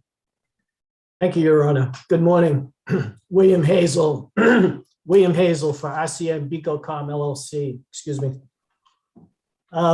This case involves a fundamental failure of the Commissioner of Revenue and the Appellate Tax Board to determine the fair cash value of RCN BECOCOM's personal property in accordance with sections 39 and section 41 of chapter 59. Fair cash value is the price that a willing buyer and a willing seller, not acting under compulsion and having all available information, would exchange the property at. The strongest indicator of fair cash value of property is what was paid for that property in an openly bid market transaction at or near the valuation date. And in this case, we had just such a transaction. In August of 2010, RCN BECOCOM acquired its assets. RCN BECOCOM provided full information on that transaction to both the Commissioner of Revenue and the Appellate Tax Board. Now, counsel, I'm going to stop you there. I mean, we do know the framework of your argument. I want to jump right into the weeds. The party here is RCN BECOCOM LLC. And, despite an immense amount of time I've spent trying to map out the facts of this, it's still unclear to me. I mean, the basic idea that you're portraying is that RCN Corp first spun off the cable business, and then what was left of RCN Corp was then merged into a new entity, Yankee Metro Sub. But focusing on the spinning off of the assets, I have to confess to being somewhat confused, because there at least two different nominal asset transfers here. One from an entity known as RCN BECOCOM Inc. to RCN BECOCOM LLC with regard to the Massachusetts cable assets. Right. Yes, Your Honor. And let me just finish. And then there's a separate umbrella nominal asset sale of RCN Telecom Services LLC to Yankee Acquisition, et cetera. And there also appears that to have been a merger involved as well, at least between RCN BECOCOM Inc. and RCN BECOCOM LLC. So it's very unclear how we're supposed to conceptualize these two different transfers. We don't know where RCN BECOCOM Inc. was on the organizational chart or how it relates to Telecom Services LLC. And the fact that there appears to have been at least one merger on this piece of it seems a pretty big deal potentially, because it undercuts the argument that there is in fact a change of ownership, not in the practical sense that there are different people with the economic interest, but in the legal sense that the entity still existed before and after the closing. I understand, Your Honor. There were, a number of steps in the transaction. And I would say Exhibit 142 does have all of the various entities, and that's in the record, Volume 15, number 358. So if you look at that, I think it will help you. But you're correct. There were two steps in this overall transaction. RCN Corporation was the publicly traded company that owned the cable business and owned the metro business before August of 2010. As part of this transaction, the buyers wanted to acquire those two businesses separately with two new buyers, Yankee Cable being the cable buyer and Yankee Metro being the metro buyer. And what's the relationship between Yankee Acquisition, et cetera, and RCN BECOCOM LLC? Because that's the party in this case who now owns the assets. Right. Well, RCN BECOCOM LLC ends up being a lower tier, wholly owned LLC of Yankee Cable Acquisition LLC. So all of the cable business in the 6 markets was conducted in various LLCs. Those LLCs were owned by the entity you referenced, RCN Telecom Services LLC. So the businesses were hanging under RCN Telecom Services LLC in the 6 markets, separate entity in each market, and all of the membership interests of RCN Telecom Services LLC were sold to Yankee Cable Acquisition LLC. So they all then hung off. So to answer your question, RCN BECOCOM LLC is the lower tier LLC that owns and operates the cable business in the Boston market. Okay, but it also merged with RCN BECOCOM Inc. Yeah, well, I would say it the other way. RCN BECOCOM Inc. merged into RCN BECOCOM LLC. Well, either way you couch it, RCN BECOCOM Inc. survived. No, RCN BECOCOM LLC survived. RCN BECOCOM LLC was a new entity set up for this. And Well, RCN in a merger, in a legal sense, don't they both survive? Well, as Mr. O'Day testified, the reason you had the extra step of that transaction in Massachusetts was to make clear that there was a sale of the tangible assets. And there wasn't simply the merger of RCN BECOCOM Inc. into RCN BECOCOM LLC. First, there was a sale under a document of the tangible assets, which are the assets at issue in this case. And the only reason this step was put in place in Massachusetts was to make clear that an asset sale occurred. Because in general, going back to the other part of the transaction, when all of the membership interests of RCN Telecom Services LLC were sold, because it's all the member interests, that is treated for tax purposes as a sale of the assets. So the form of the transaction was a sale of LLC interests in general. When you say for tax purposes, you mean for federal tax purposes? Federal and Massachusetts corporate excise, not just federal. And so the point is, yes, there was in Massachusetts a little extra step where RCN BECOCOM Inc. first sold the tangible assets to RCN BECOCOM LLC, the new entity that was set up by the buyer to hold the Massachusetts cable assets. And then there was the merger. And I agree, as a technical matter, you would argue for certain corporate law purposes, you know, the merger continued the entity. But as you just said, Your Honor, this is a whole new owners. It was previously owned by RCN Corporation, a publicly traded company. You now have private investors and new lenders to the cable buyer, which is Yankee Cable Partners LLC. That was the top entity on the cable buyer side. So I agree there was a merger, but I do not think that that means that there was no change of. This was an entirely new company. It didn't exist until March of 2020, and it was the survivor of that merger.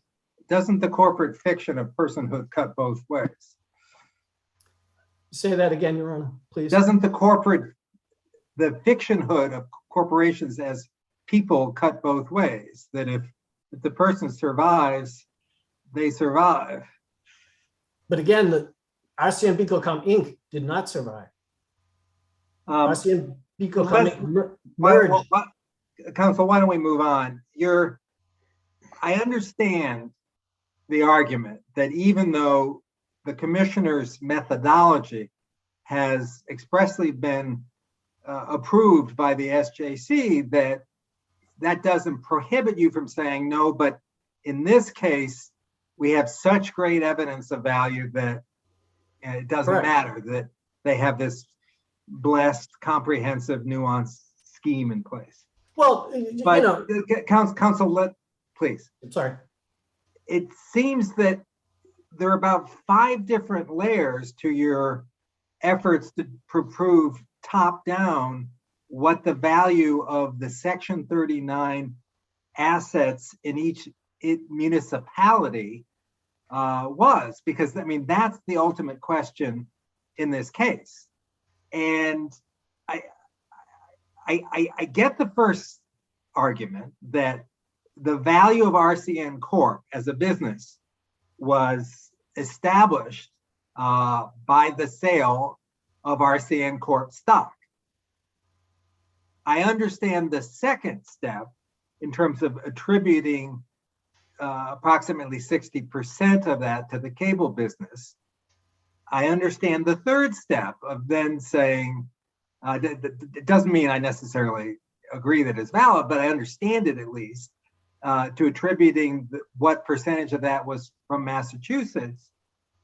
But there are at least 2 other steps involved. And one is moving from the business value of the Massachusetts cable assets to the overall value of the Massachusetts Section 39 property, where value is determined by so many different things in terms of, I was saying, the value of a business, the management, the tax status, what contracts they're saddled with, etc.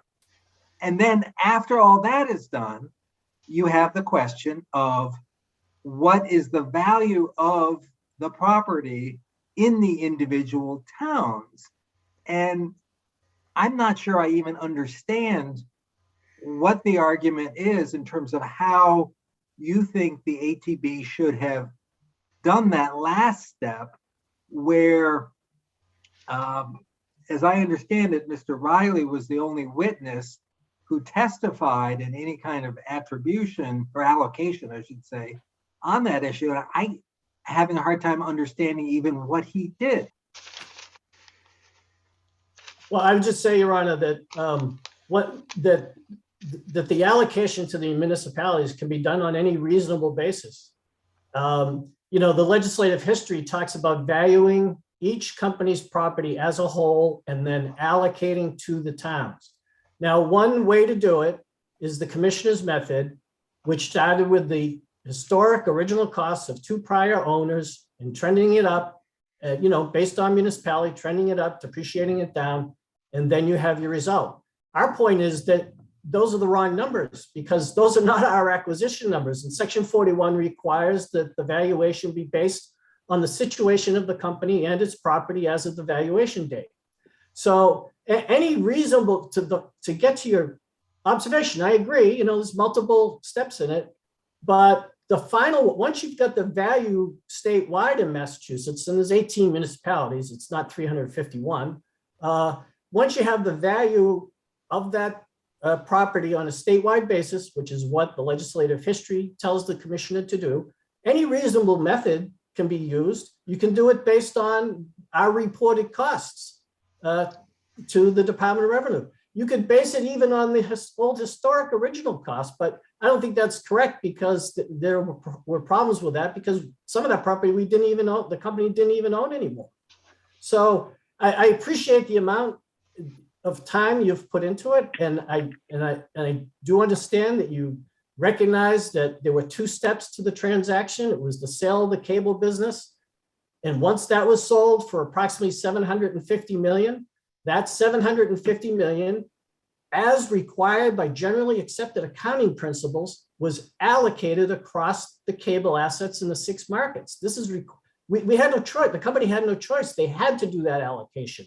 And it's that allocation that led to the $57 million acquisition cost for RCN BECOCOM LLC as of August of 2010. So that's, you know, under Section 41, you're supposed to base these valuations on the situation of the company, not the situation of some prior owner. And as Mr. Sicoli testified, looking at the historic costs of prior owners is not a good method for valuing these types of assets. As he testified, these assets were put in like 1998, 1999, 2000, when there was a large building of these sorts of assets right around the time of the dot-com expansion and then the dot-com bust. And many of these companies that put assets in place during this time period went back. Counsel, aren't you passing over the fact that the SJC has expressly upheld the use of this DRC method? I understand that may not preclude you from saying that the value is something else, but you're making it sound like we're starting from scratch in terms of evaluating this system. No, I understand, Your Honor, and as Mr. Riley testified, the commissioner has a mass appraisal system so that he can deal with all the companies. And many times it's going to come up with the correct value.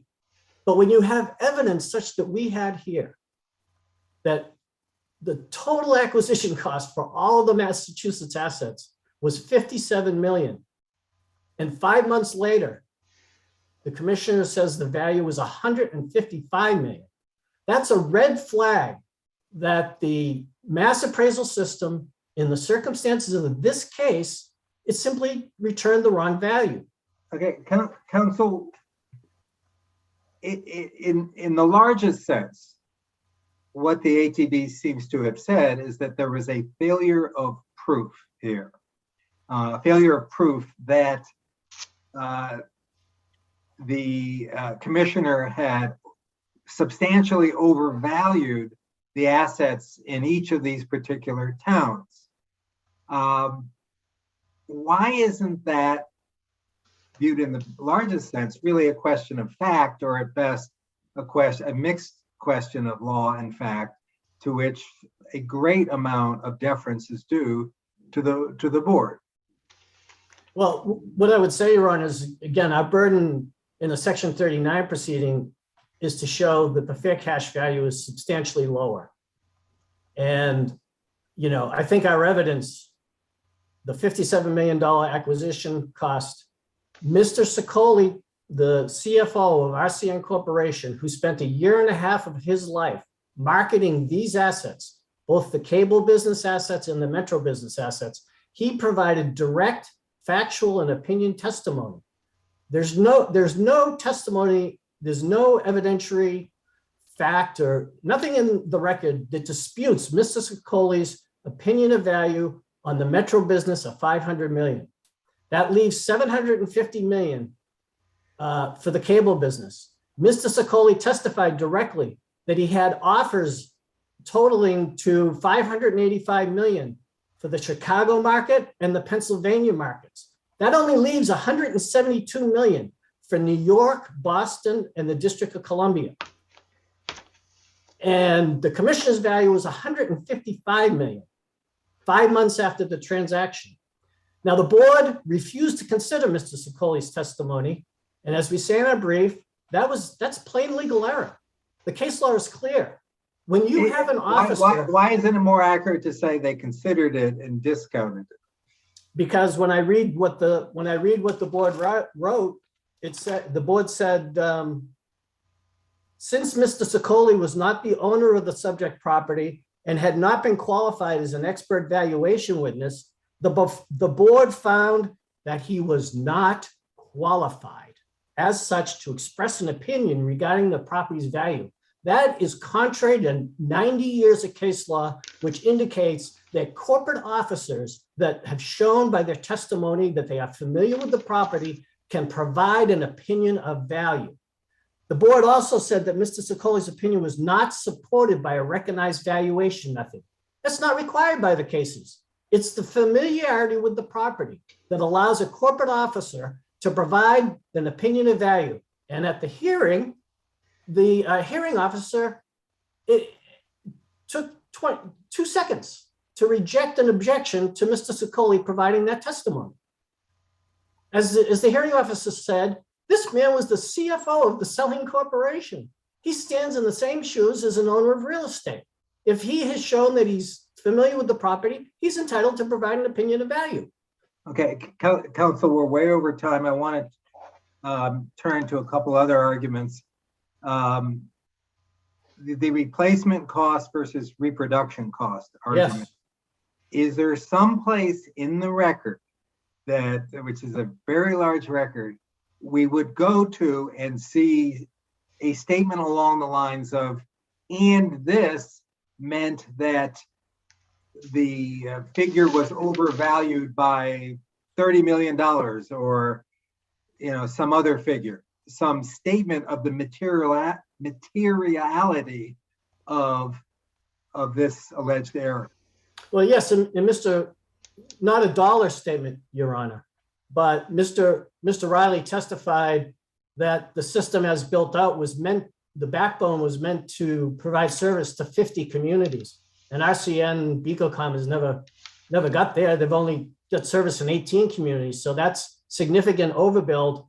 And Mr. Riley testified that it had 21 hubs, and the hubs are locations with electronic machinery which allow the communications to go along the line. And Mr. Riley testified you only need 7 of those. And so there's clear indications. Okay, but was there then follow-up to say those 7 were in these 7 of the 18 municipalities, and that would result in a reduction of X amount, and I'm not even sure how you would say if a hub is being replaced in, say, Newton, I'm not even sure what you're suggesting, that we shouldn't value the current hub in Newton if it's not going to be rebuilt? No, you would just make a replacement cost adjustment that would write down the assets in place by those percentages, Your Honor. Okay. On the jurisdictional argument, with regard to the failure to have a signature at the time the application was, or the form was supplemented, the expressed reason for not doing that was that an objection to having to sign this under the pains and penalties of perjury. I'm confused by that because there's nothing in the certification that appears to refer to the pains and penalties of perjury. Well, it indicates, I think under oath, Your Honor. A return must be signed and sworn to by the company's treasurer. I mean, sworn to seems, you know, and again, in 2008, the board issued an opinion in the MCI telecommunication valuation cases. And in 2008, the board ruled the commissioner cannot refuse to process a duly filed Form 5941, and the commissioner cannot send the returns back. If the commissioner has an inherent power to conduct an audit and ask for further information. That was the rules of the road when RCN BECOCOM filed its returns for fiscal 12 to fiscal 14. And I'm that's sorry, the process that happened here. Counsel, remind me what case you're saying? Oh, I'm sorry, it's the board's decision in 2008 in the MCI. And it's cited in our brief. It's not the SJC case in MCI. No, it's the board opinion. Because at that point in time, the commissioner was taking the position that he had no audit, had no audit authority. And the board said, no, you do have audit authority. And when you receive returns, you have to process them and you should ask for more information and taxpayers should reply, which we did in this case, Your Honor. But if the certification simply required a certification that this information is true to the best of my knowledge, couldn't I sign that form? I don't think so, Judge, because the return is a robust return. It has all the acquisition costs and the acquisition. No, but to the best of my knowledge, it's all accurate. Oh. Well, I think taxpayers take their tax return responsibilities very, very seriously, and I know this client does, Your Honor. I can't speak for myself, but and finally, at least for me, on the ethics piece of this, let's say you're correct that hypothetically you've established an ethics violation and that the board could have disqualified the witness and or his work product based on that, notwithstanding that there was no formal ethics proceeding before the commission or in court. The board decided not to do so here. And at best, wouldn't that be reviewable under some kind of abuse of discretion standard? No, Your Honor. I think, the case we cited in the brief, the Leahy versus Local 1526. Look, the violation is plain on the record here. From 2003 to 2015, the department and the consultant, they should have been making these filings and they didn't. And it's not a mere technicality. I mean, the commissioner is set up as a sort of an independent party between the telephone companies and the municipalities. And, RCN BECOCOM was harmed by this valuation method because it, from everything we can see from our side of the table, acquisition cost of $57 million and a value of $155 million. That's a substantial overvaluation. And it came from the system that was put in place during the time that those filings hadn't been made. And I think Section 9A of Chapter 268A is a direct grant of authority to this court to provide relief to RCN BECOCOM. Okay. My colleague, Judge Hershfang, has a question. Yes, Your Honor. Hi, Attorney Hazel. Just one question on that, vaguely on that line. I wanted to make sure I'm understanding an argument that you are making in your brief. Starts on page 51 and goes for a couple of pages. It reads to me as if RCN BECOCOM is challenging the form itself, Form 5941, or at least challenging the form in this context in which a purchaser is asked to provide the information on the form with respect to assets that have been purchased from another company. Could you tell me how far off I am on that, if at all? No, I understand your question, Your Honor. I mean, at some level, we are challenging the form because Section 41 says to make the valuation based on the situation of the company. I also believe, however, quite strongly that as the instructions are written, we complied with that form because the instructions say original cost includes the amount, the acquisition cost in an arm's length market transaction. That's exactly what we reported. Those are our costs.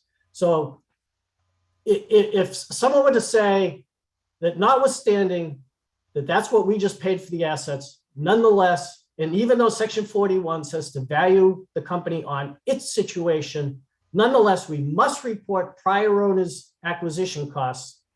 Then, I guess, then once that ruling's in place, we would follow it. But to the extent that that's what it means, that we must report prior companies' acquisition costs, I do think that violates section 41. So we are challenging it if you're reading it that way, but I think it can be read without having to reach that issue, because the form itself said the amount paid to acquire the property in a market transaction.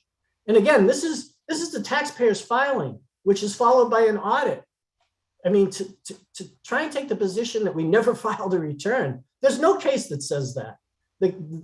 On the jurisdictional argument, the cases that are cited by the commissioner that have any force are the abatement application cases where there was a complete failure to file the form. We are light years from that in this case. Do either of my colleagues have any follow-up questions? I've got one, possibly two, depending on how it goes. At very basic level, your burden at the hearing to show that the valuation is the value of the property is substantially lower than what the valuation the commissioner's valuation was. Is that what's your standard of proof? Is that a prima facie showing? Is that, do you have to show by a preponderance of the evidence? Do you have to show by clear and convincing evidence?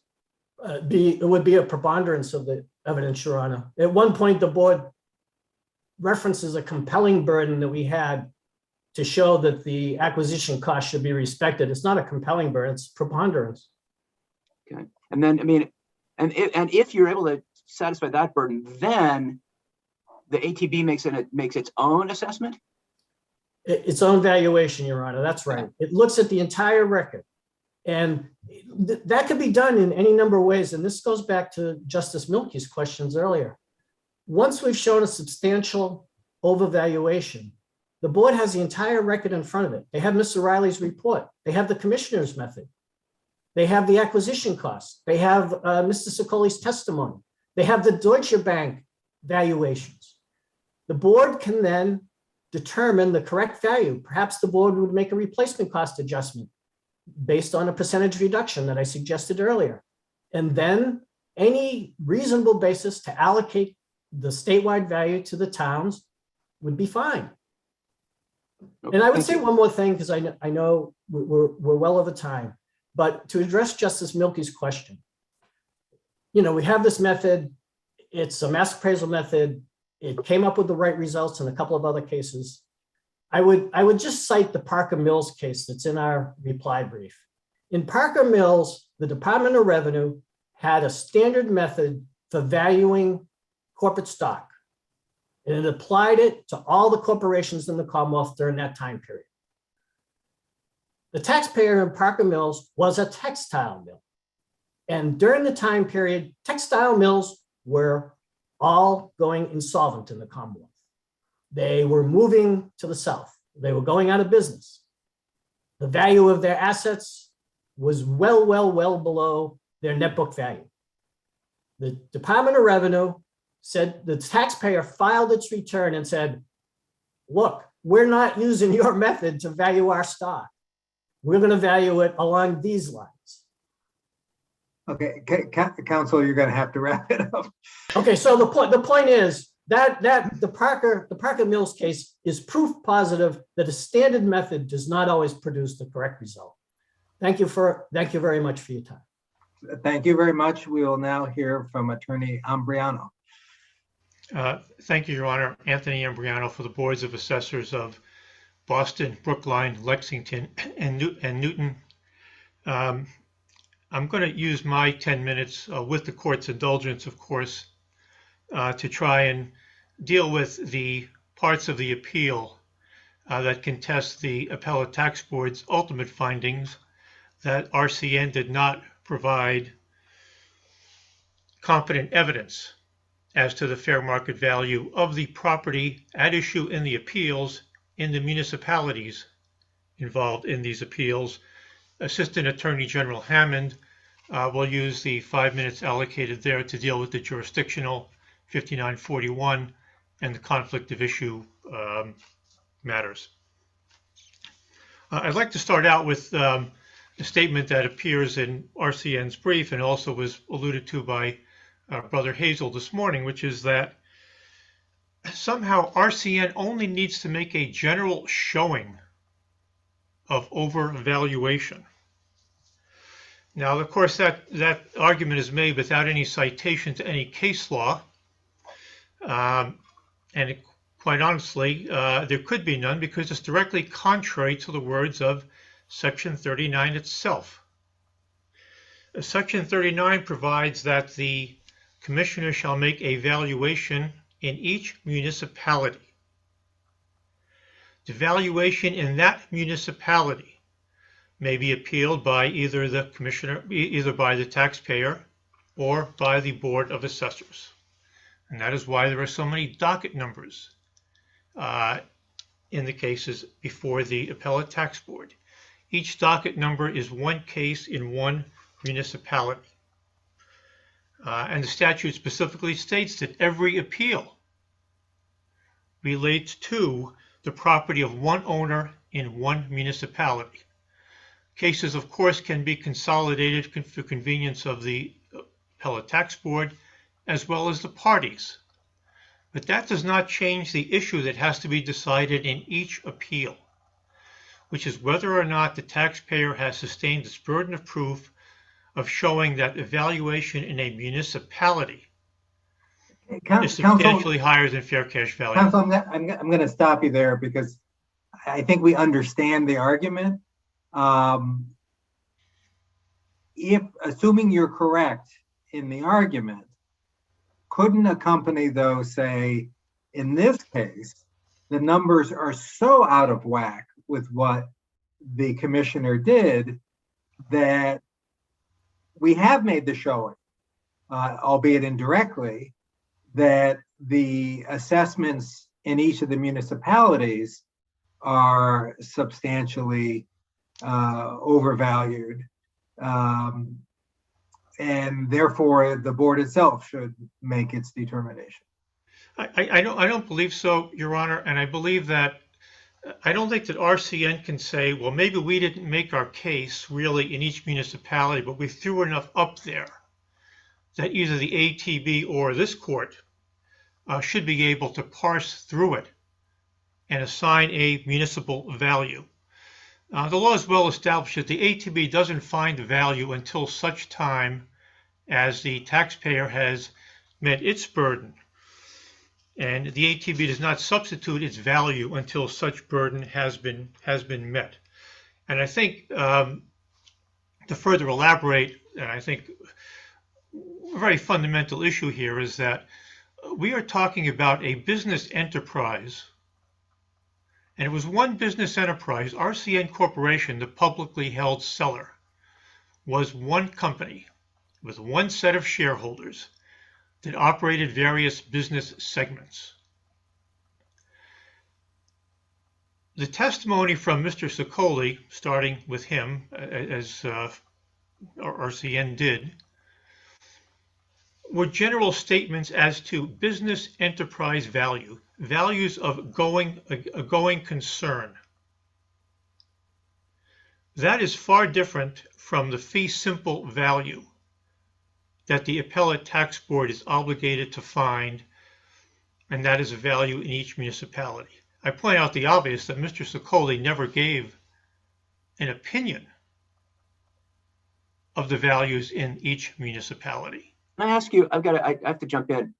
Is anything in the board's 80-page decision turn on the lack of evidence municipality by municipality?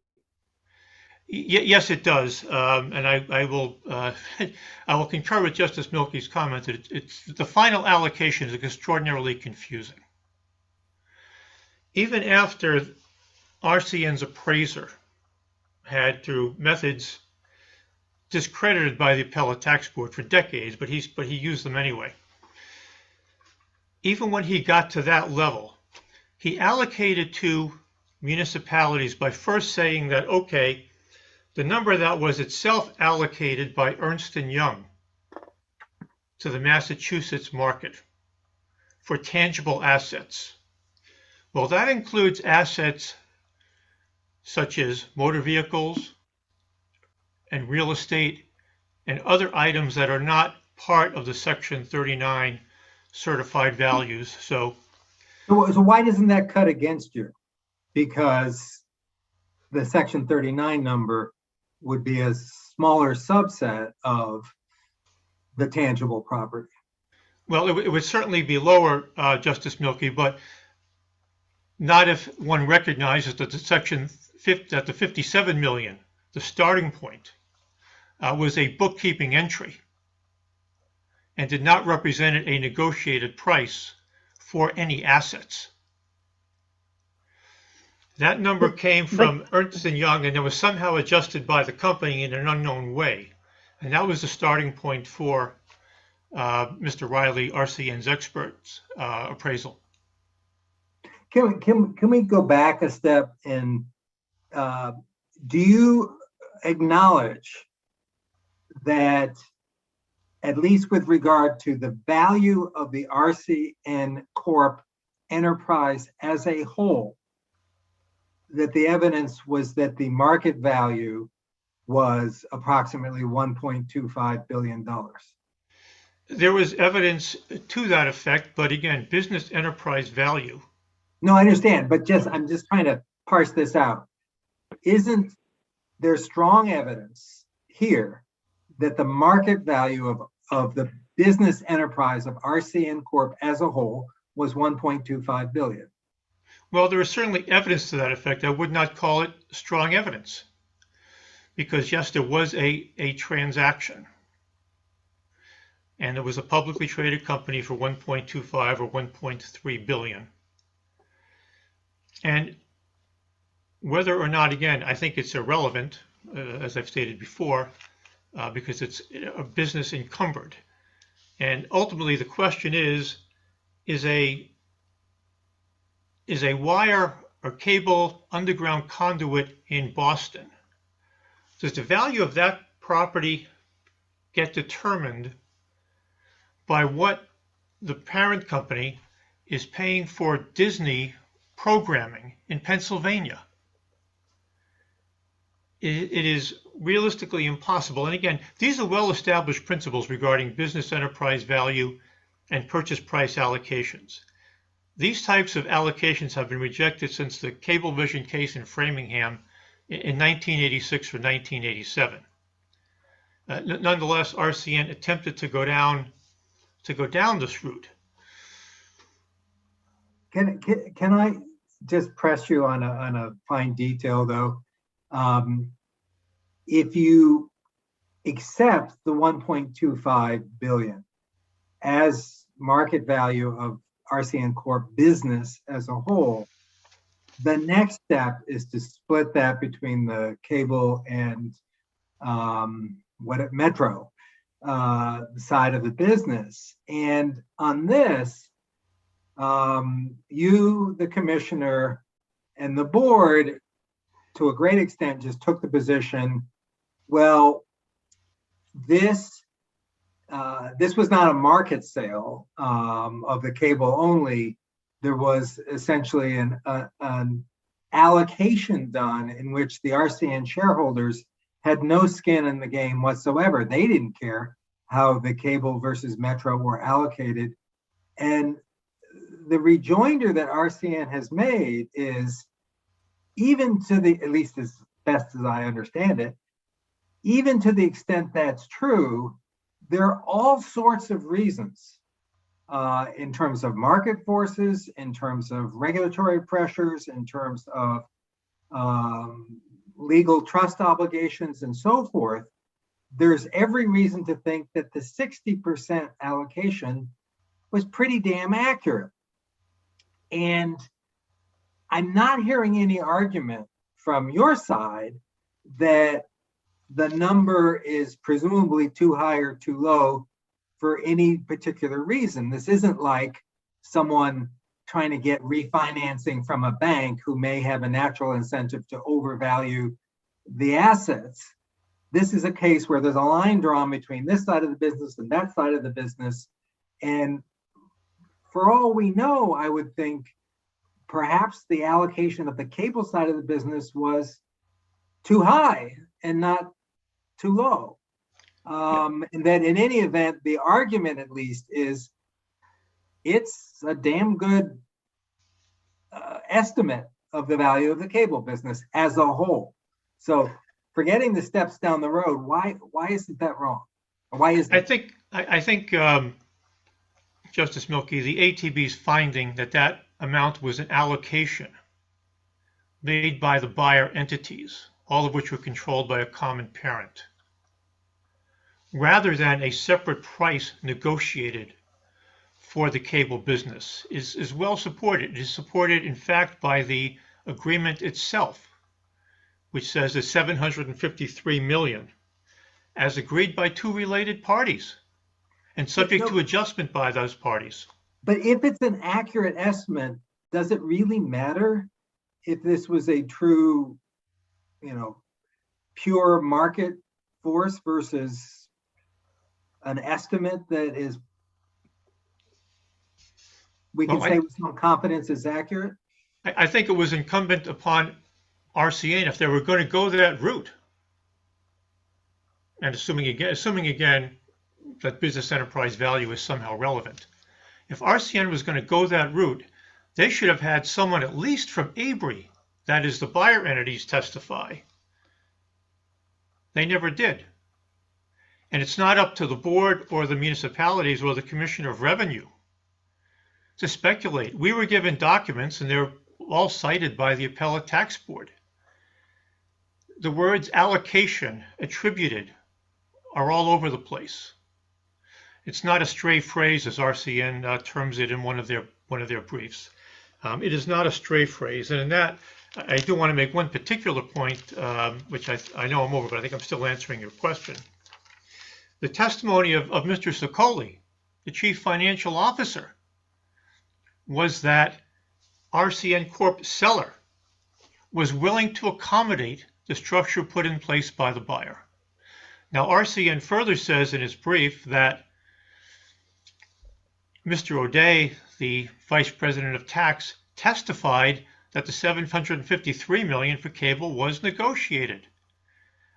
There is no such testimony. And if the court looks at the citation in RCN's brief, you will see the citation is to the ATB findings. Mr. O'Day never testified to that. At first, he testified that he had no understanding. Then he came back a few pages later and said, well, it was agreed to by RCN seller. Well, of course it was agreed to, because they didn't care.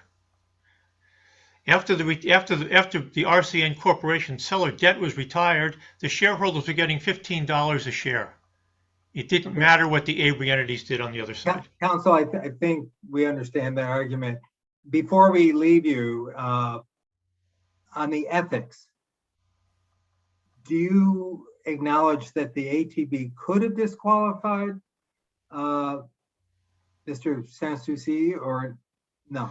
No. Well, again, I will defer to Assistant Attorney General Hammond on that, but our position at the trial certainly was that it could not. There was no grounds for disqualifying a witness. There had been no complaint, and has been no complaint brought against him. The witness went to the ethics board, and they said, file the disclosures and there's no problem. There's simply no ground for disqualifying it. The broader point, perhaps, Justice Milkey, that I'll make is that even in the absence of any DOR testimony, RCN didn't make its case. They didn't make their case. They disregarded decades of law telling how to value these properties, and specifically how not to value them. Business enterprise value, discounted cash flow. Can I ask one more question? Certainly. At least, I understand the arguments. What fundamentally, though, and this is the point that Attorney Hayes was making at the very end. Fundamentally, isn't their point that the assets, the property that RCN held in 2012, 2013, 2014 was basically the textile mill of the telecom industry, and nobody's going to pay for it what it cost, the way it was made, the way the commission valued it. Nobody's going to pay for that anymore. It's not, you know, it's all defunct, just not worth that much anymore. Yeah, and I think what the DOR's methodology here, Justice Massing, actually addresses that point, and in specific the way it's dealt with in the capital stock case. After the commissioner's method determines a reproduction cost new, deductions are taken for physical, functional, and economic obsolescence. The economic obsolescence factor is what takes into what we might analogize to the mill business, the textile business. And for the years in question, the DOR took in each year a deduction for economic obsolescence to account for those very factors. So that the Packard factors, yes, they are accounted for. It is not simply a rote formula. Okay, thank you. That answered my question. Thank you. Thank you. Does Judge Hershfang have anything she wants to? Well, I do, but it seems sort of inchoate. I mean, I guess I'll do my best, but I apologize in advance because I think it won't be very good. I hear you on what I understand as, and I don't mean this in a derogatory way, but sort of fundamentally a procedural argument that, you know, RCN went about this all wrong. They went, you know, top down instead of bottom up. And that what we're really talking about here is the valuation of individual cables, poles, infrastructure in particular municipalities, and that in your view, the evidence of that is insufficient. Having said that, it does strike one as perhaps a little bit ivory tower-ish to ignore between, you know, roughly 50 million and roughly $150 million worth in value. Isn't there an argument to be made, and I think probably it's being made by Attorney Hazel, but wouldn't you concede that to the extent that what's necessary here is a showing that valuation is, you know, substantially off, that a 3x value makes that showing if X includes things in addition to the particular items that are supposed to be valued? I simply do not agree with that prospect. What we're dealing here, again, is very discrete types of property. It is not an ongoing business that is being valued. RCN had 20 trial days, 200 and something exhibits to make their case. They did not come up with any credible evidence as to the value of those discrete assets. And I don't think we can sort of go up into a cloud and say, well, I kind of have a feeling it might be overvalued. I don't think that's how the appellate tax board works. I don't think it's how any court works. The party with the burden of proof has to meet that burden. And here that was not done, and the board in a 100-page or so findings of fact gave very detailed reasons why. And all of those reasons are supported by the evidence. Judge Massing, anything else? No, I understand it perfectly. Okay, thank you very much. Thank you.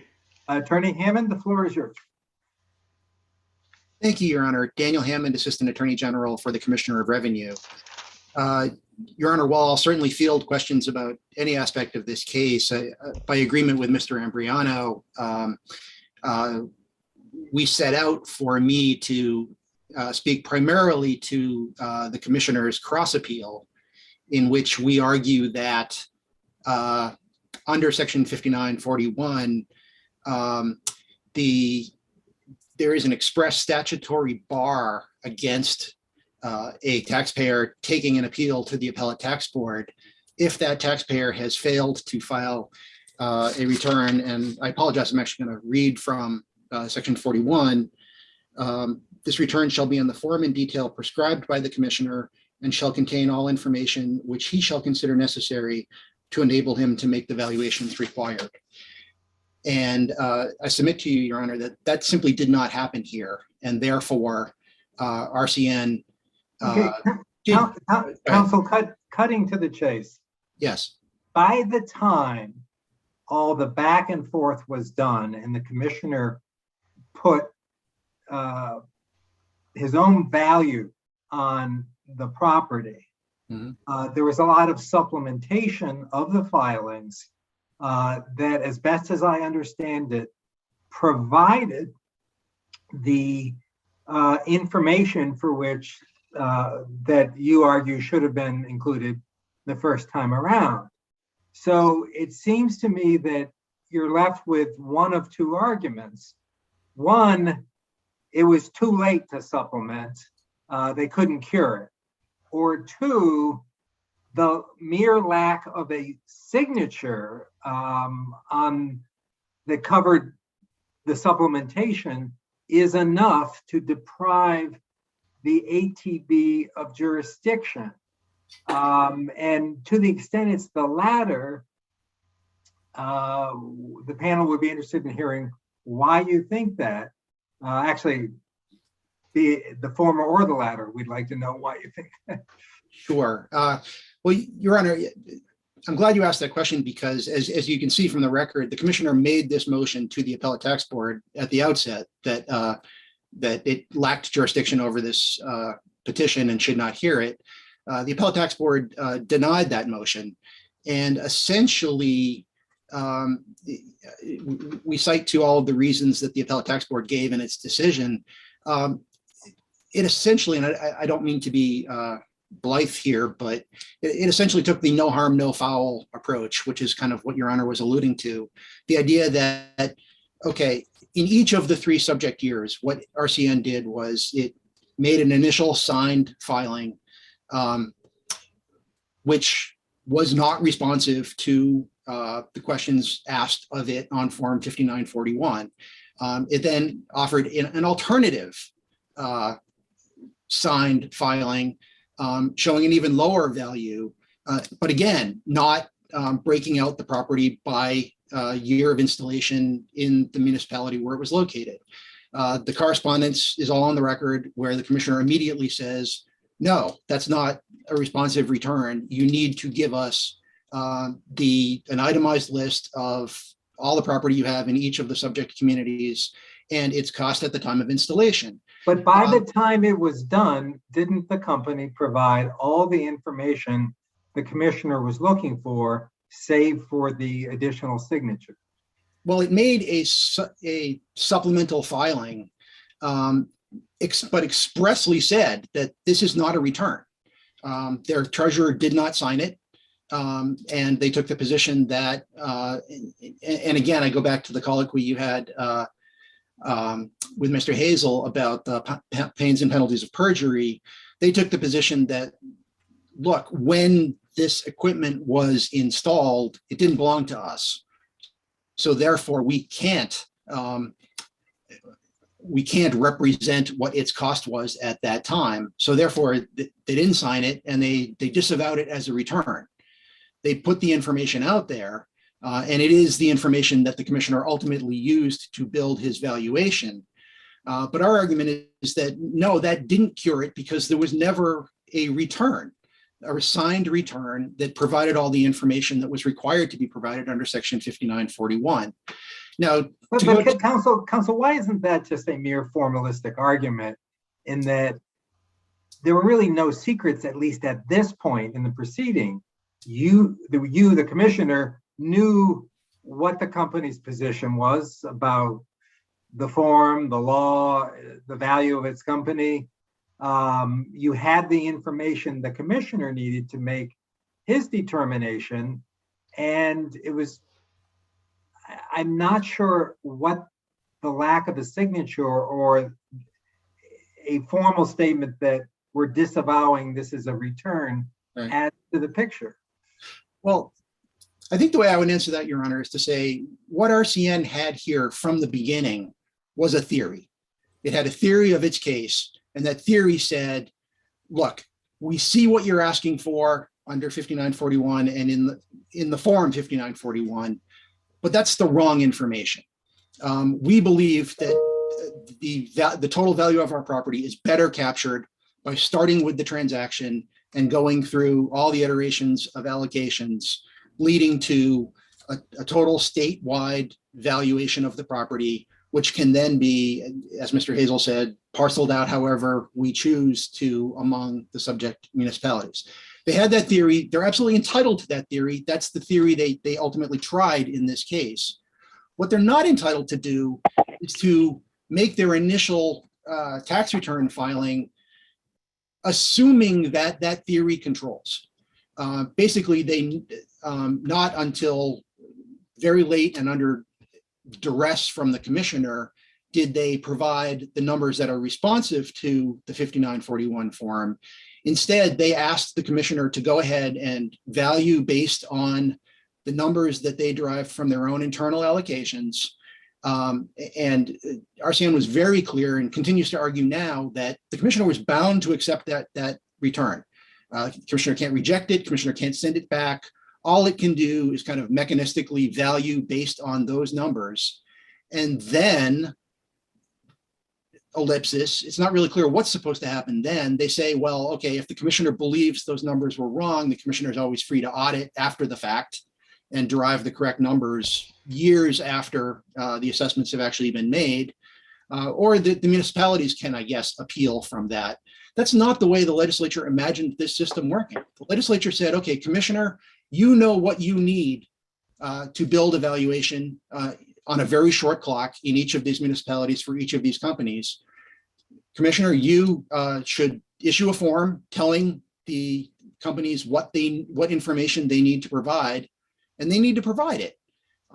They retain, I'm sorry. Yeah, Counsel, I want to put you on the spot on a point of administrative law. The board determined it had jurisdiction. You argue that this is a question of law and the board is just wrong. Let's just hypothesize that the statute is not clear on this. Isn't the board's ruling of its jurisdiction entitled to deference?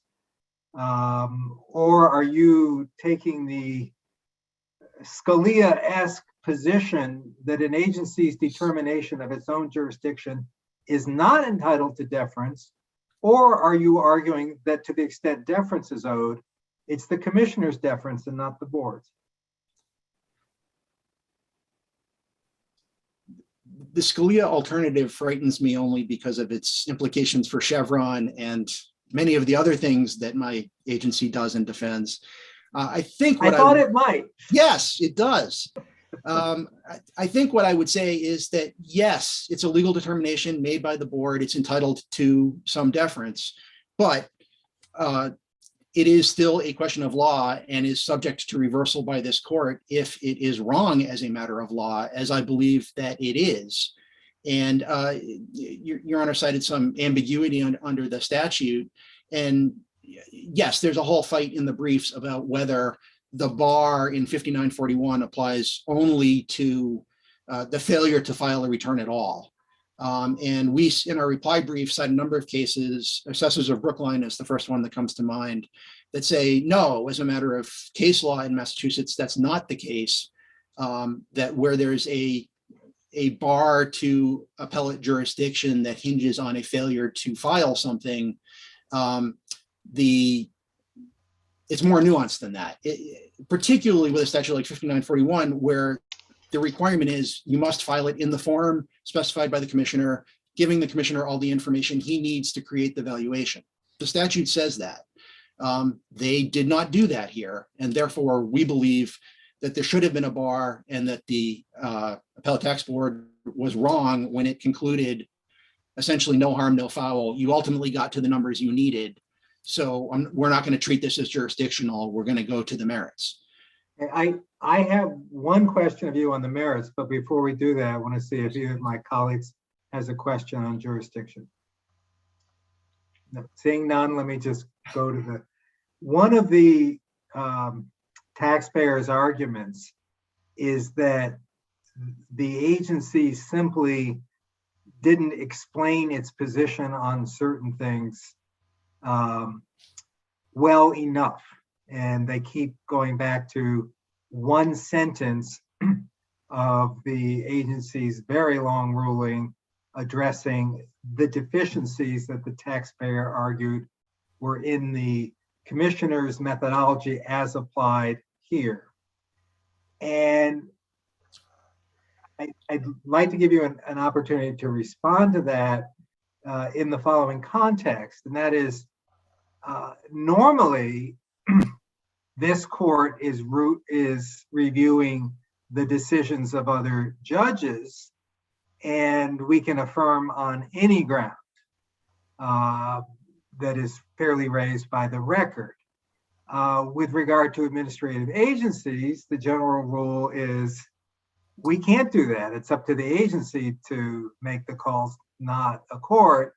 And therefore, if we were to find that an agency did not adequately address a point, we'd have to send it back. With this in mind, I just wanted to give you the opportunity to respond to the taxpayer's argument. Sure. Well, first, I would agree with your formulation that the rules are different when this court is reviewing an administrative agency than a court below. With the court below, it's pretty clear. You can affirm on any ground, including grounds not reached by the court below. But here, I think I would just step back and remind this court of what the Appellate Tax Board was essentially doing.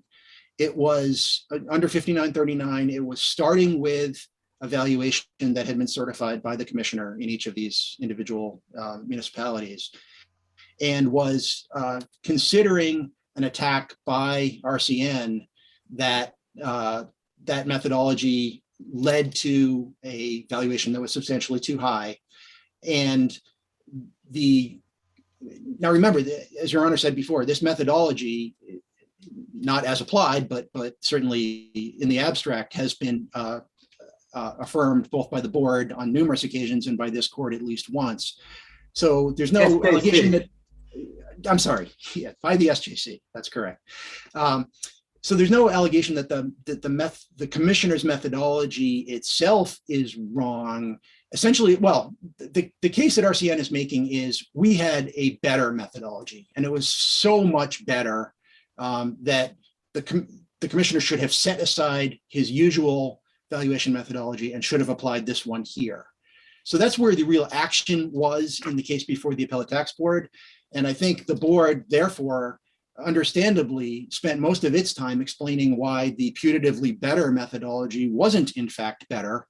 There were a number of flaws with it. There were so many sort of subjective allocations of the ultimate sale price that it really could not displace a from the ground up valuation of the property in the municipalities.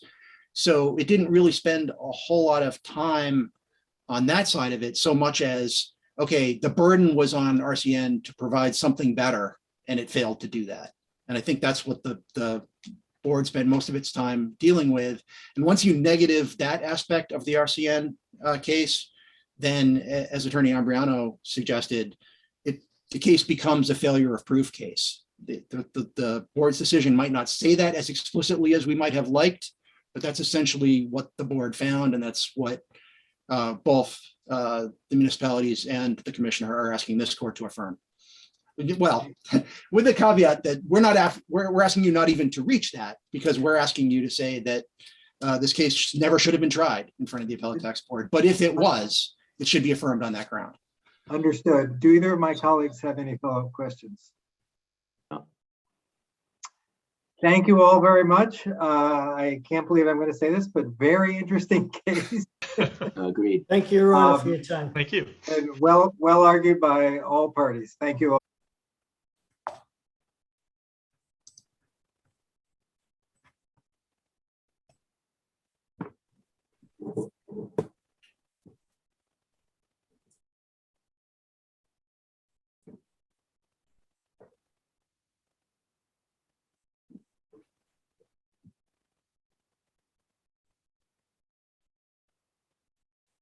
The case is now being recorded.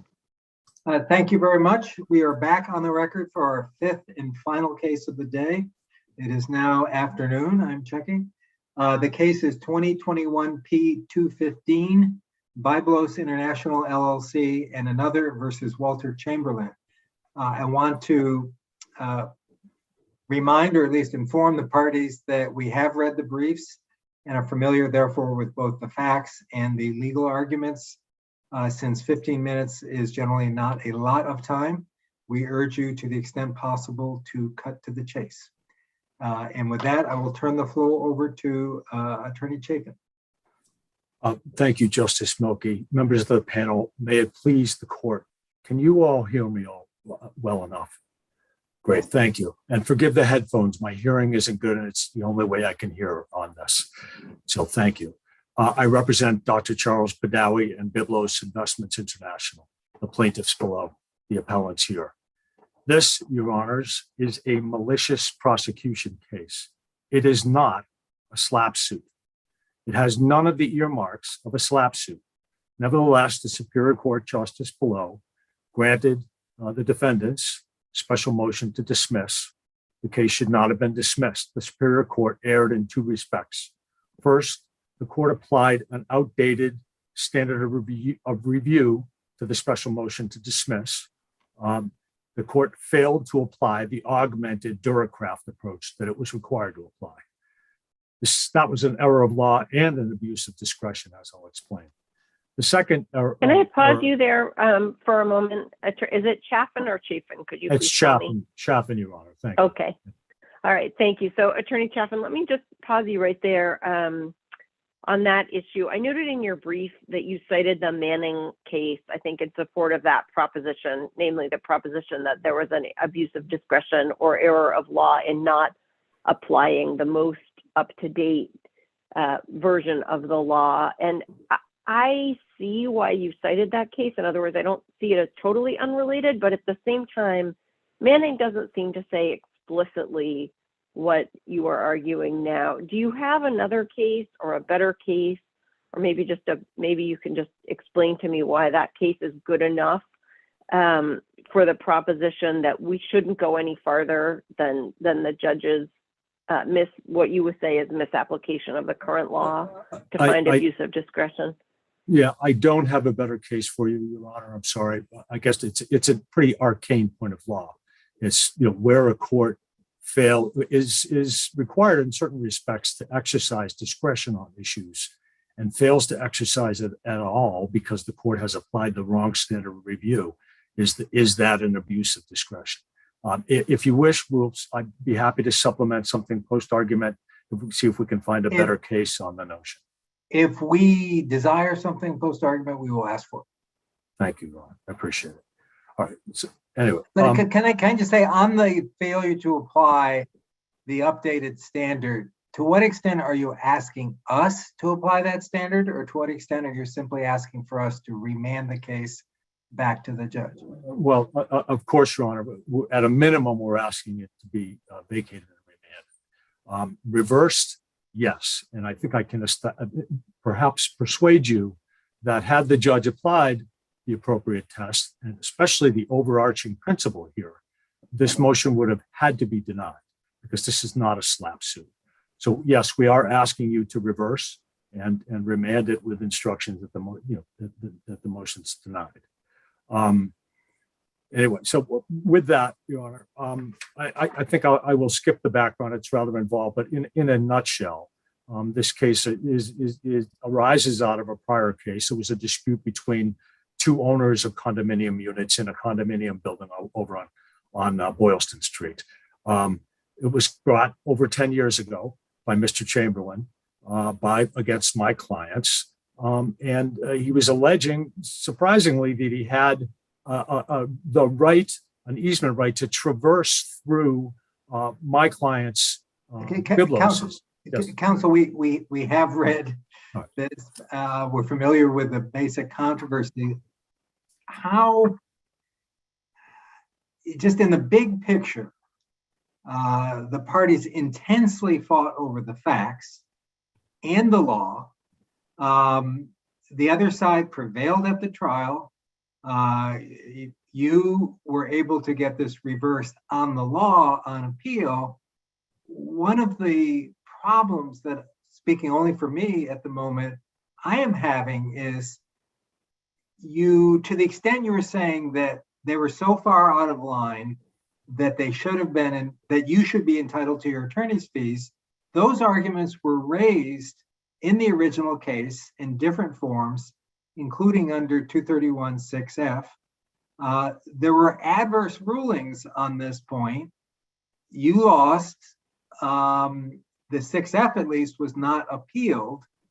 And now you're asking the court system as a whole to have the opportunity to go back and essentially start over on the facts, and say, why, well, if you really look into the facts, after we're done with discovery, we can show that these were so far out of line that this was a malicious prosecution.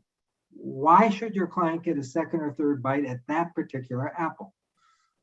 Well, because, Your Honor, and this is the same difficulty I think that Justice Sullivan was having, sort of the same issue she raised as you probably read the transcript, but it is different. We looked at this very carefully. First of all, and I want to comment on one thing you mentioned, and that's the 6F determination.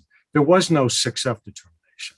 Sure, it was wrapped in there. There was a very summary statement by Justice Wilkins about all the counterclaims being denied, but there was never any proceeding under 231-6F.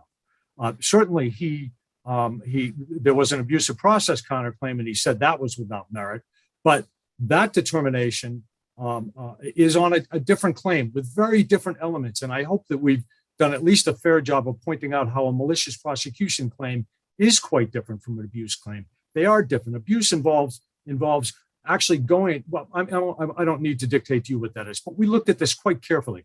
The malicious prosecution claim will survive even though that abusive process claim was denied. And furthermore, I would find it helpful if you don't have to tell us the law, but tell me the different facts that it involves. That you seem to be saying that this involves completely different facts. Well, an abusive process claims involve using one type of process to accomplish an ulterior motive, right? It's a different thing, and it can be brought while that abusive process isn't ongoing. A malicious prosecution case requires, that the underlying case have been terminated in favor of the party bringing the claim. And the abusive process claim requires, to our understanding at least anyway, Justice Massing, it requires a pretty high level of scienter, a real hidden different motive, use of the process for something different. The malicious prosecution case is one of the very few ways in the Commonwealth, the tort, where a party that wins a case can actually seek its fees back. Sure, 231-6F is one, but that's a much higher bar here, one that we didn't pursue. And it would have been absolutely futile for us to, given where this case stood procedurally at the end of the case, for us to have pursued the 231-6F through a hearing, et cetera, and then appealed it on the record we had. Look, our clients were up against the ropes given what Judge McDonald and Judge Wilkins did to them. And we had can I stop you there? Sure. How is a 6F wholly frivolous standard different than the standard required for a malicious prosecution? Because malicious prosecution doesn't require wholly frivolous and intention and bringing the case knowing that it is frivolous. It's a higher standard to my understanding, Your Honor. A malicious prosecution case requires a lack of probable cause where the plaintiff has to objectively prove that the defendant in fact did not believe that his claim would be held valid, or that the defendant's belief was not reasonable in the circumstances. It is a lower standard, my belief, than 6F. 6F is a very high bar, and it's a separate procedural mechanism that's supposed to occur after trial. We couldn't have pursued it here, given what Judge Wilkins and Judge McDonald had done on the merits. And furthermore, when you combine everything, and why we deserve a second bite at the apple, when you combine everything in this case, the facts, sure, there were some adverse findings perhaps, but not binding, not preclusive. I've been through that. What actually is preclusive in that underlying case is not preclusive with respect to our malicious prosecution case. But when you combine the whole package, which involves what this court did with respect to the law and what we now know with respect to the facts, and tried to pursue hard to some extent in the initial case, this case should not have been brought by Mr. Chamberlain. It was one that he either didn't believe in or shouldn't reasonably have believed in, given the lack of language in the condominium documents and the fact that his claims about marching through this easement and the door and the exit sign were all manufactured. This is a case that deserves, my clients deserve an opportunity to try to get the fees back for the 10 years of litigation. But Attorney Chapman, I mean, when you talk about the factual backdrop, I do think that, you know, we certainly can't ignore that there are facts found and credibility determinations made by courts that actually heard live witness testimony on this case, right? And I trust you would agree with me that the purported witness testimony that you would like to bring forward at this point, you know, the former owners, the former tenants, and so on, that was not part of the record below, right? Agreed, Your Honor. So this is a question. I'm sorry. Sorry, I'm working my way toward there. I hope I get there. So when we talk about, you know, the issue that you raise, I think, and you claim as a novel issue of, you know, what the proof is that is required in the anti-SLAPP context to prevail against the special motion, what you've put forward is an affidavit that attaches hearsay. Isn't it fair to think that that factual background would have been stronger? Well, that's obvious. I mean, the information that you have acquired in order to mount a defense to this SLAPP motion was not unavailable to your client at the time of the first case, right? There's no reason to think that he couldn't have gone out and gotten deposition testimony from these former residents and owners, that he couldn't have gotten affidavits in the summary judgment context. Perhaps, Your Honor, it could have been done. And I don't want to throw trial counsel under the bus, but as I said to Justice Sullivan below, what there was, and if you read the record of the case below, the case was defended on the law, on the condominium documents, on classic property law bases. That was not an unwise decision, and it ultimately prevailed. But the difficulties with Mr. Chamberlain's case on the law, on the condominium documents, were buttressed substantially, and all you have to do is read Judge McDonald's decision on this, substantially by Mr. Chamberlain's comments concerning access, walking through, you know, and it should be opened up. And it was on summary judgment, and that decision early in the case took on a life of its own. There was so much momentum from that decision. I read the entire, obviously I did the appeal on the case. I read the entire record in the case. It took on so much momentum in the case that my clients were frankly dead when it came to the second trial. The easement is valid. You've blocked it, which was untrue. You've blocked it. I can't rent it. And Judge Wilkins accepted all of that. Anyway, so that's why we deserve a second bite. Yes, this information presumably was available, but not an unreasonable decision was made on the part of prior counsel in the original trial not to go get it at the time. There was some testimony on this. Anyway, now on both sides on this, I read it with maybe a glint in my eye on the case that was put on by the other side for a number of reasons. And I think we are entitled to a second chance at this. And to circle back This is an anti-SLAPP motion, right? This is all we need to show is a reasonable possibility of prevailing on the case. How would those, if they are findings, they don't have preclusive effect, how would those findings, how would those determinations render our case invalid? They do not have preclusive effect here. I mean, we would have to. Can you? I'm sorry. Yes. Sorry. Can you point us to another case where, in the anti-SLAPP context, the court has considered unsworn submissions? In other words, something that's not an affidavit in opposition to a special motion? I can't offhand, but there's certainly, my time is up. There certainly are many cases where the pleadings are considered in that regard with respect to the strength of the claim. Understood. I can't offhand. So okay, and the pleadings are under the statute. I mean, the pleadings are specifically included as something that can be considered. So, for example, if the allegations that you make by including unsworn emails as attachments to your client's affidavit, if those allegations had been in the complaint, for example, I take it you would think there's no controversy about their being considered. They are in the complaint. But to what extent are you saying that the judge was required to ignore the hearsay nature of these allegations?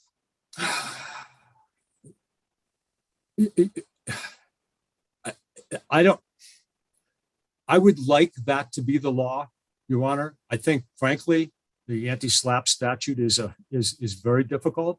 There needs to be clarity on the evidentiary burden here. I don't think that necessarily is the law and is established law, that it needs to be, that the law is she had to accept unsworn, inadmissible, perhaps, evidence. It's unclear at the moment, but I would argue that if given the huge disfavorance, I just made up a word, the huge, you know what I'm saying, where discovery is highly disfavored, if not virtually impossible to get here, there's got to be some leeway on what a party that's opposing an anti-SLAPP motion can present to establish that there's merit to his or her claims. That's my feeling. And my time has expired. Thank you. Let me see if either of my colleagues has any follow-up questions. Seeing none, we'll hear from Attorney Presiding. Thank you. Thank you, Thank Justice. you all. Thank you to the members of the panel. May it please the court. I understand that looking from the schedule today that I may well be the last person that you hear from this morning. And I know it's been a long day already. So before I launch into my recitation of the facts and the law, I guess first I'll ask if you have any specific questions for me. If not, I'm happy to get going on my presentation. Well, it might be most helpful to start where we started with your brother, namely that the SJC did update the standard, and notwithstanding your efforts to convince us otherwise, I think it's fair to say that the panel has a hard time seeing where the judge addressed the updated portion of the standard. And if that is correct, what are we supposed then to do with that? Sure. So I'll give you my two versions of my argument on this. So the first one is I disagree with Brother Counsel's suggestion that she ignored the standard. Having gone through the hearing myself and having been present for the arguments, I know that we did go through the augmented analysis. We went through the traditional analysis. And I think in her decision, which of course here it is, I think she went through that. She did cite to Duracraft, and she did address all of the elements of the arguments for both the traditional standard and the augmented standard. I think she didn't label them as such, but as we go through and discuss it, and were we to go through the sequential analysis now, you would see that what Judge Sullivan did was actually go through that sequential analysis. So for instance, there's absolutely no no doubt whatsoever that the burden shifting to the second tier of the analysis has kicked in here. That's not even a matter for discussion, I believe, today. And then Judge Sullivan does go through the initial part of the augmented path by questioning whether or not Chamberlain's claim, if Chamberlain's claim wasn't a sham, does Mr. Badawi prove with fair assurance that the suit was colorable and brought with a chill to petitioning activity? Now, the colorability analysis is somewhat disguised in paragraphs, the second paragraph of page 5 of the decision, as well as the first full paragraph of page 4, where she writes, Badawi alleges that the history provided by Chamberlain's support of the underlying action was false and that Chamberlain knew it to be false. Thus, he contends that Chamberlain's petitioning activity is devoid of any reasonable factual support. She goes through the colorability analysis by noting, as your honors have, that the statements supplied at the hearing were not made in affidavit form as they are required to be. Okay, counsel, can I just jump to the chase, if I can mix that metaphor? As I understand it, and please correct me if I'm wrong, the relationship between these two parties is now over. Your client no longer owns the condo. He does still own the condo. Oh, he does? Yes. Oh, I thought it was purchased. No, so this is an important distinction, Your Honor. And this, and I will heed your advice to get to the point here. Whatever else the anti-SLAPP statute is and whatever else the case law is, from the 10,000-foot view, what we're trying to do is make sure that the doors of justice are available to those who seek it. Mr. Chamberlain should be allowed to bring his claims if he believes in good faith that they are meritorious. Not only does Mr. Chamberlain believe that, but two separate judges below believe that the facts were on Mr. Chamberlain's side. And at least 3 up here did not. Okay. Well, but that's as to the law, Your Honor. You know, and I take Attorney Chafin's point that, well, you know, the law didn't support what Mr. Chamberlain was saying, but certainly he was found to be credible and had a reasonable belief that he had access to this second means of egress. He purchased the property in the mid-90s and used the second. Okay, but getting back to the augmented issue. The argument is that this isn't a SLAPP case at all, because at least that part of the relationship in terms of the easement is over. It's done. And therefore, this suit doesn't chill any petitioning activity, period. Right. That's the argument. Right. And I think that comes from the Blanchard 2 case, and we're talking about the contemporaneous aspect of it. I think that Mr. Badawi is reading that contemporaneous reasoning a little bit too narrowly. When you read the record, what you have here, and ultimately I think this is the entire case, you have 2 adjoining landowners, one of which would very much like to purchase my client's property.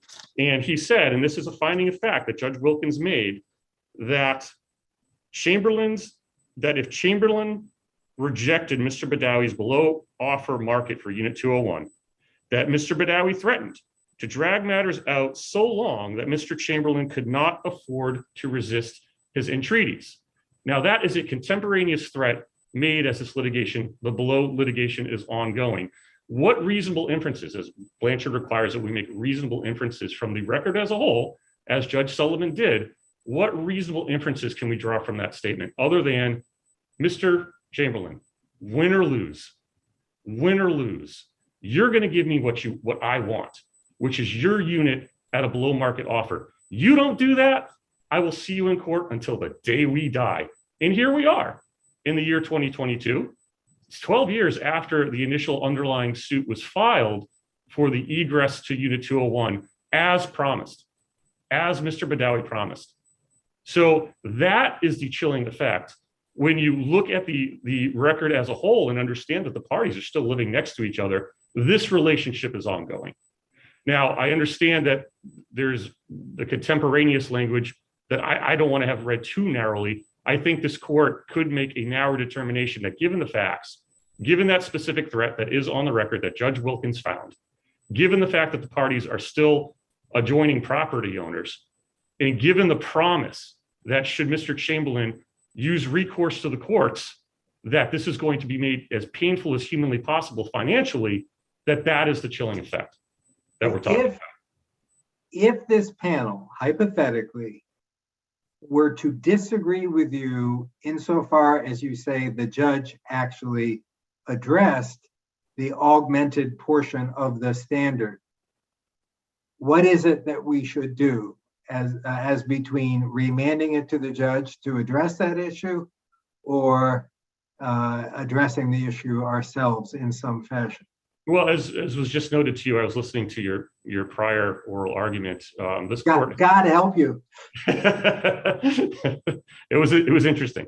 But this court does have the ability to affirm the hearing court's decision on grounds not mentioned in its papers. And I think, again, I think Judge Sullivan did a really good job of wading through 12 years of the morass that this has become to determine that, yes, what Mr. Badawi is looking for, and I apologize, I'm not pronouncing that correctly. What he is looking for is a second bite in the apple. And I want to read this footnote from Harrison too, that addresses this, where the court writes, "We leave for another day the question of whether a counterclaim for abuse of process or an associated counterclaim is compulsory for the purposes of Rule 13A." And they quote to Ladd versus Polidoro, and there's this parentheses quote, "Where success or failure depends on the credibility of contesting parties, a litigant should not be subjected to the risk that if the jury rejects his or her position, that same jury or another one will conclude that he or she knew from the beginning that the claim was groundless." That's what part of what we're trying to protect against here. And I think that's what Judge Sullivan understood. I think she did. Well, but Attorney Prisby, let me interrupt you for a moment there, because I think,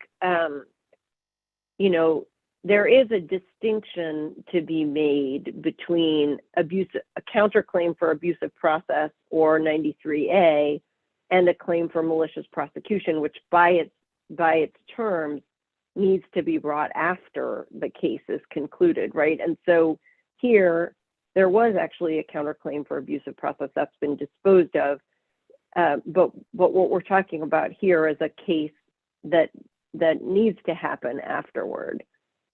Sure, and again, looking back at the record and viewing it from the totality of the entire proceedings, Judge Wilkins wrote in his findings that counterclaim was entirely without merit, and I disagree with Brother Counsel's assertion that factually speaking, those are two completely different claims. Abusive process and malicious prosecution exist for two different reasons, and you're right, the malicious prosecution has to be brought afterwards, but these claims are being brought entirely based on the same facts. Entirely based. And I understand from having been through oral argument with Brother Counsel twice that he has a very real problem with the court's determination that Mr. Chamberlain was found to be credible and Mr. Badawi wasn't. And he would very much like that finding to be reversed by another court. These are all the same facts about the exit sign and about the door being locked. The courts have been through it before 2 or 3 times now. And so viewing it from that perspective, where you are looking for reasonable assurances that this isn't an anti-SLAPP case, I don't see how that Mr. Badawi can whistle past the graveyard here and hope that yet another court finds him to be credible on entirely the same issues. This all he's looking. Can I ask how can you really rely on Justice Wilkins' findings, which, this court reversed the partial summary judgment and the judgment in which those findings were made? And maybe we didn't explicitly address them, but they were based on a wrong understanding of the easement. Do they have any preclusive effect at all? So I think that they do, and for the following reason, because it wasn't just Justice Wilkins, it was Judge McDonald as well. But on appeal, the court reversed by finding that, well, simply because there was a change in the law surrounding the use of the property doesn't mean there was an easement by necessity, which of course my client was really disappointed in. But all the same, the credibility of the testimony about what door was locked, what exit sign was placed where, what the parties understood the building to be, whether or not the unit was on the 2nd floor and on the 3rd floor, all of that testimony was found to be entirely not credible. And Mr. Chamberlain's testimony, conversely, was found to be credible. So to make this burden for malicious prosecution, you have to establish that the person who brought the underlying claim believed at the time or didn't have any reasonable belief that their claim was credible or that they had the rights that they did, simply because Mr. Chamberlain at the time had a novel legal theory that would have entitled him to an easement through this property, doesn't mean that the claim was brought in bad faith. But some of the arguments that you're making now, albeit with some force, are to the effect that the current malicious prosecution claim fails on the merits or is precluded on the merits. But that's a somewhat different issue than whether or not the anti-SLAPP motion to dismiss was properly allowed, the difference being attorney's fees in this action. Right. And I just want to highlight that. No, I appreciate that, Justice Milkey. I think what I'm saying, and it goes to both the first prong of the augmented second path. I think really that's the colorability argument. You know, should this claim be before this court? Does it pass the sniff test to be there? You know, where what Attorney Chapin would have to prove is that my client had no reasonable belief that this was a colorable claim before the court on the underlying claim to begin with. As far as retribution goes, I think, again, with the finding that was made about the comment of give me the unit for a discounted price or else, again, very clear that there's retribution there. I'm just suggesting that these are all factors that that Judge Sullivan took into account at the hearing to determine whether she had reasonable assurances that this was not an anti-SLAPP case. Viewed as a whole, I think that's the inescapable conclusion that this is a SLAPP case. Oh, didn't the factors you just mentioned go more to the traditional focus of the motive, you know, whether the petitioning party has bereft of factual basis, as opposed to, you know, that focuses on the intent of the petitioning party. The augmented Durocraft focuses on the intent of the party bringing the new, on Badawi in this case. Sure, I apologize, Justice Massing. I don't mean to blur the lines between the traditional analysis and the augmented second path. Some of the facts just happen to be overlapping in several cases. So to be clear, from the traditional path, I don't think that the plaintiff has met its burden in establishing that Mr. Chamberlain's claim was devoid of any rationale for its bringing. But also, when you get to the augmented second path, when you want to determine whether or not there is a colorable claim to be had here for malicious prosecution, I still think you do get back to a similar analysis as a traditional path, which is, again, to determine probable cause for the malicious prosecution, you have to determine whether or not my client had a reasonable belief that his claim was valid, which is sort of similar to a traditional path analysis anyway. I think you're undertaking the same factual analysis. And again, with regard to retaliation on the augmented path, I think the record's clear that this is what this is about. Can I just, playing off of Judge Massing's question, let's assume, complete hypothetically, that you're correct, that the only reason why this malicious prosecution case is being prosecuted is to gain leverage to try to purchase your client's property. That may make it a malicious prosecution case, but it doesn't necessarily make it a SLAPP case, because the petitioning portion that involves your client appears to be over.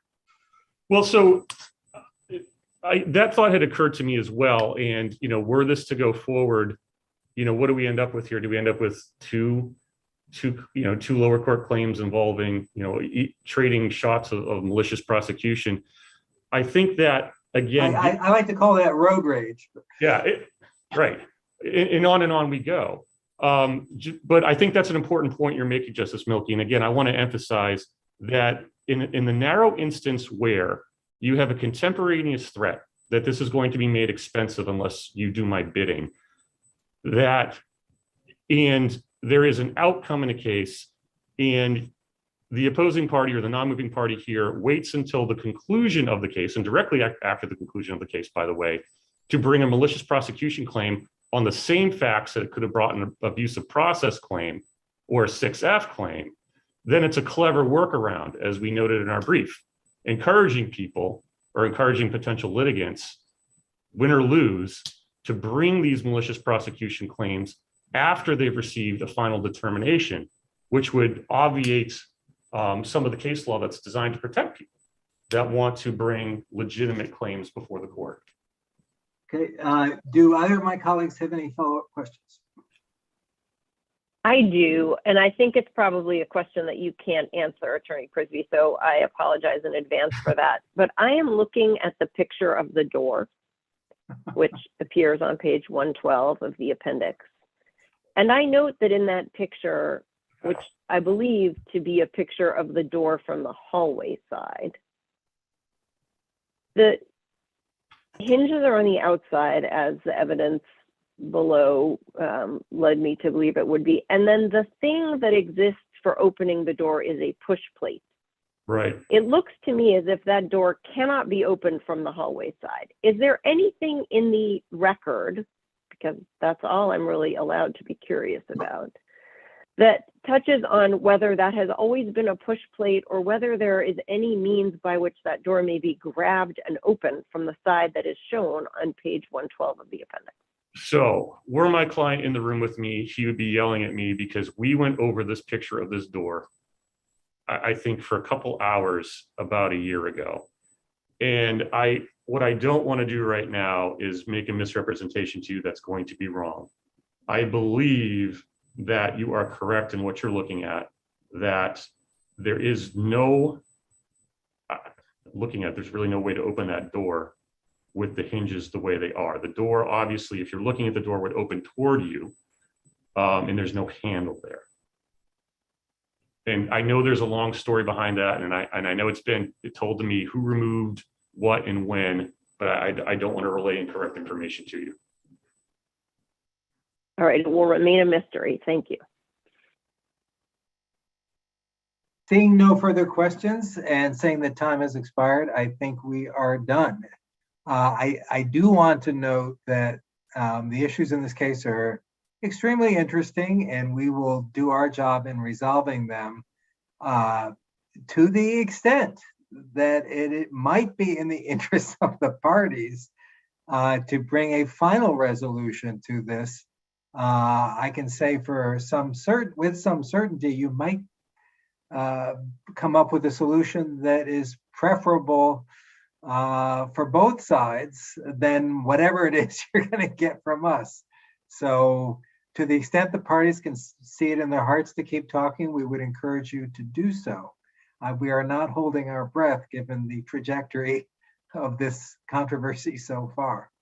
And with that, let me thank you both. Can I just, I want to ask a non-legal question before we let them go. Attorney Prisby, where is your microphone? Oh, right here. Okay, it's one of the, it's an extension mic. Okay, yeah. Can you hear me okay? You sound, because the sound quality is very good despite the mask. So I was just, for our purposes of conducting meetings, I think it's useful to know. Thank you. I'll relay that to my managing partner. He'll be happy. Thank you both, and thanks to our clerk's office and IT staff for allowing this Zoom hearing to go forward. The case is now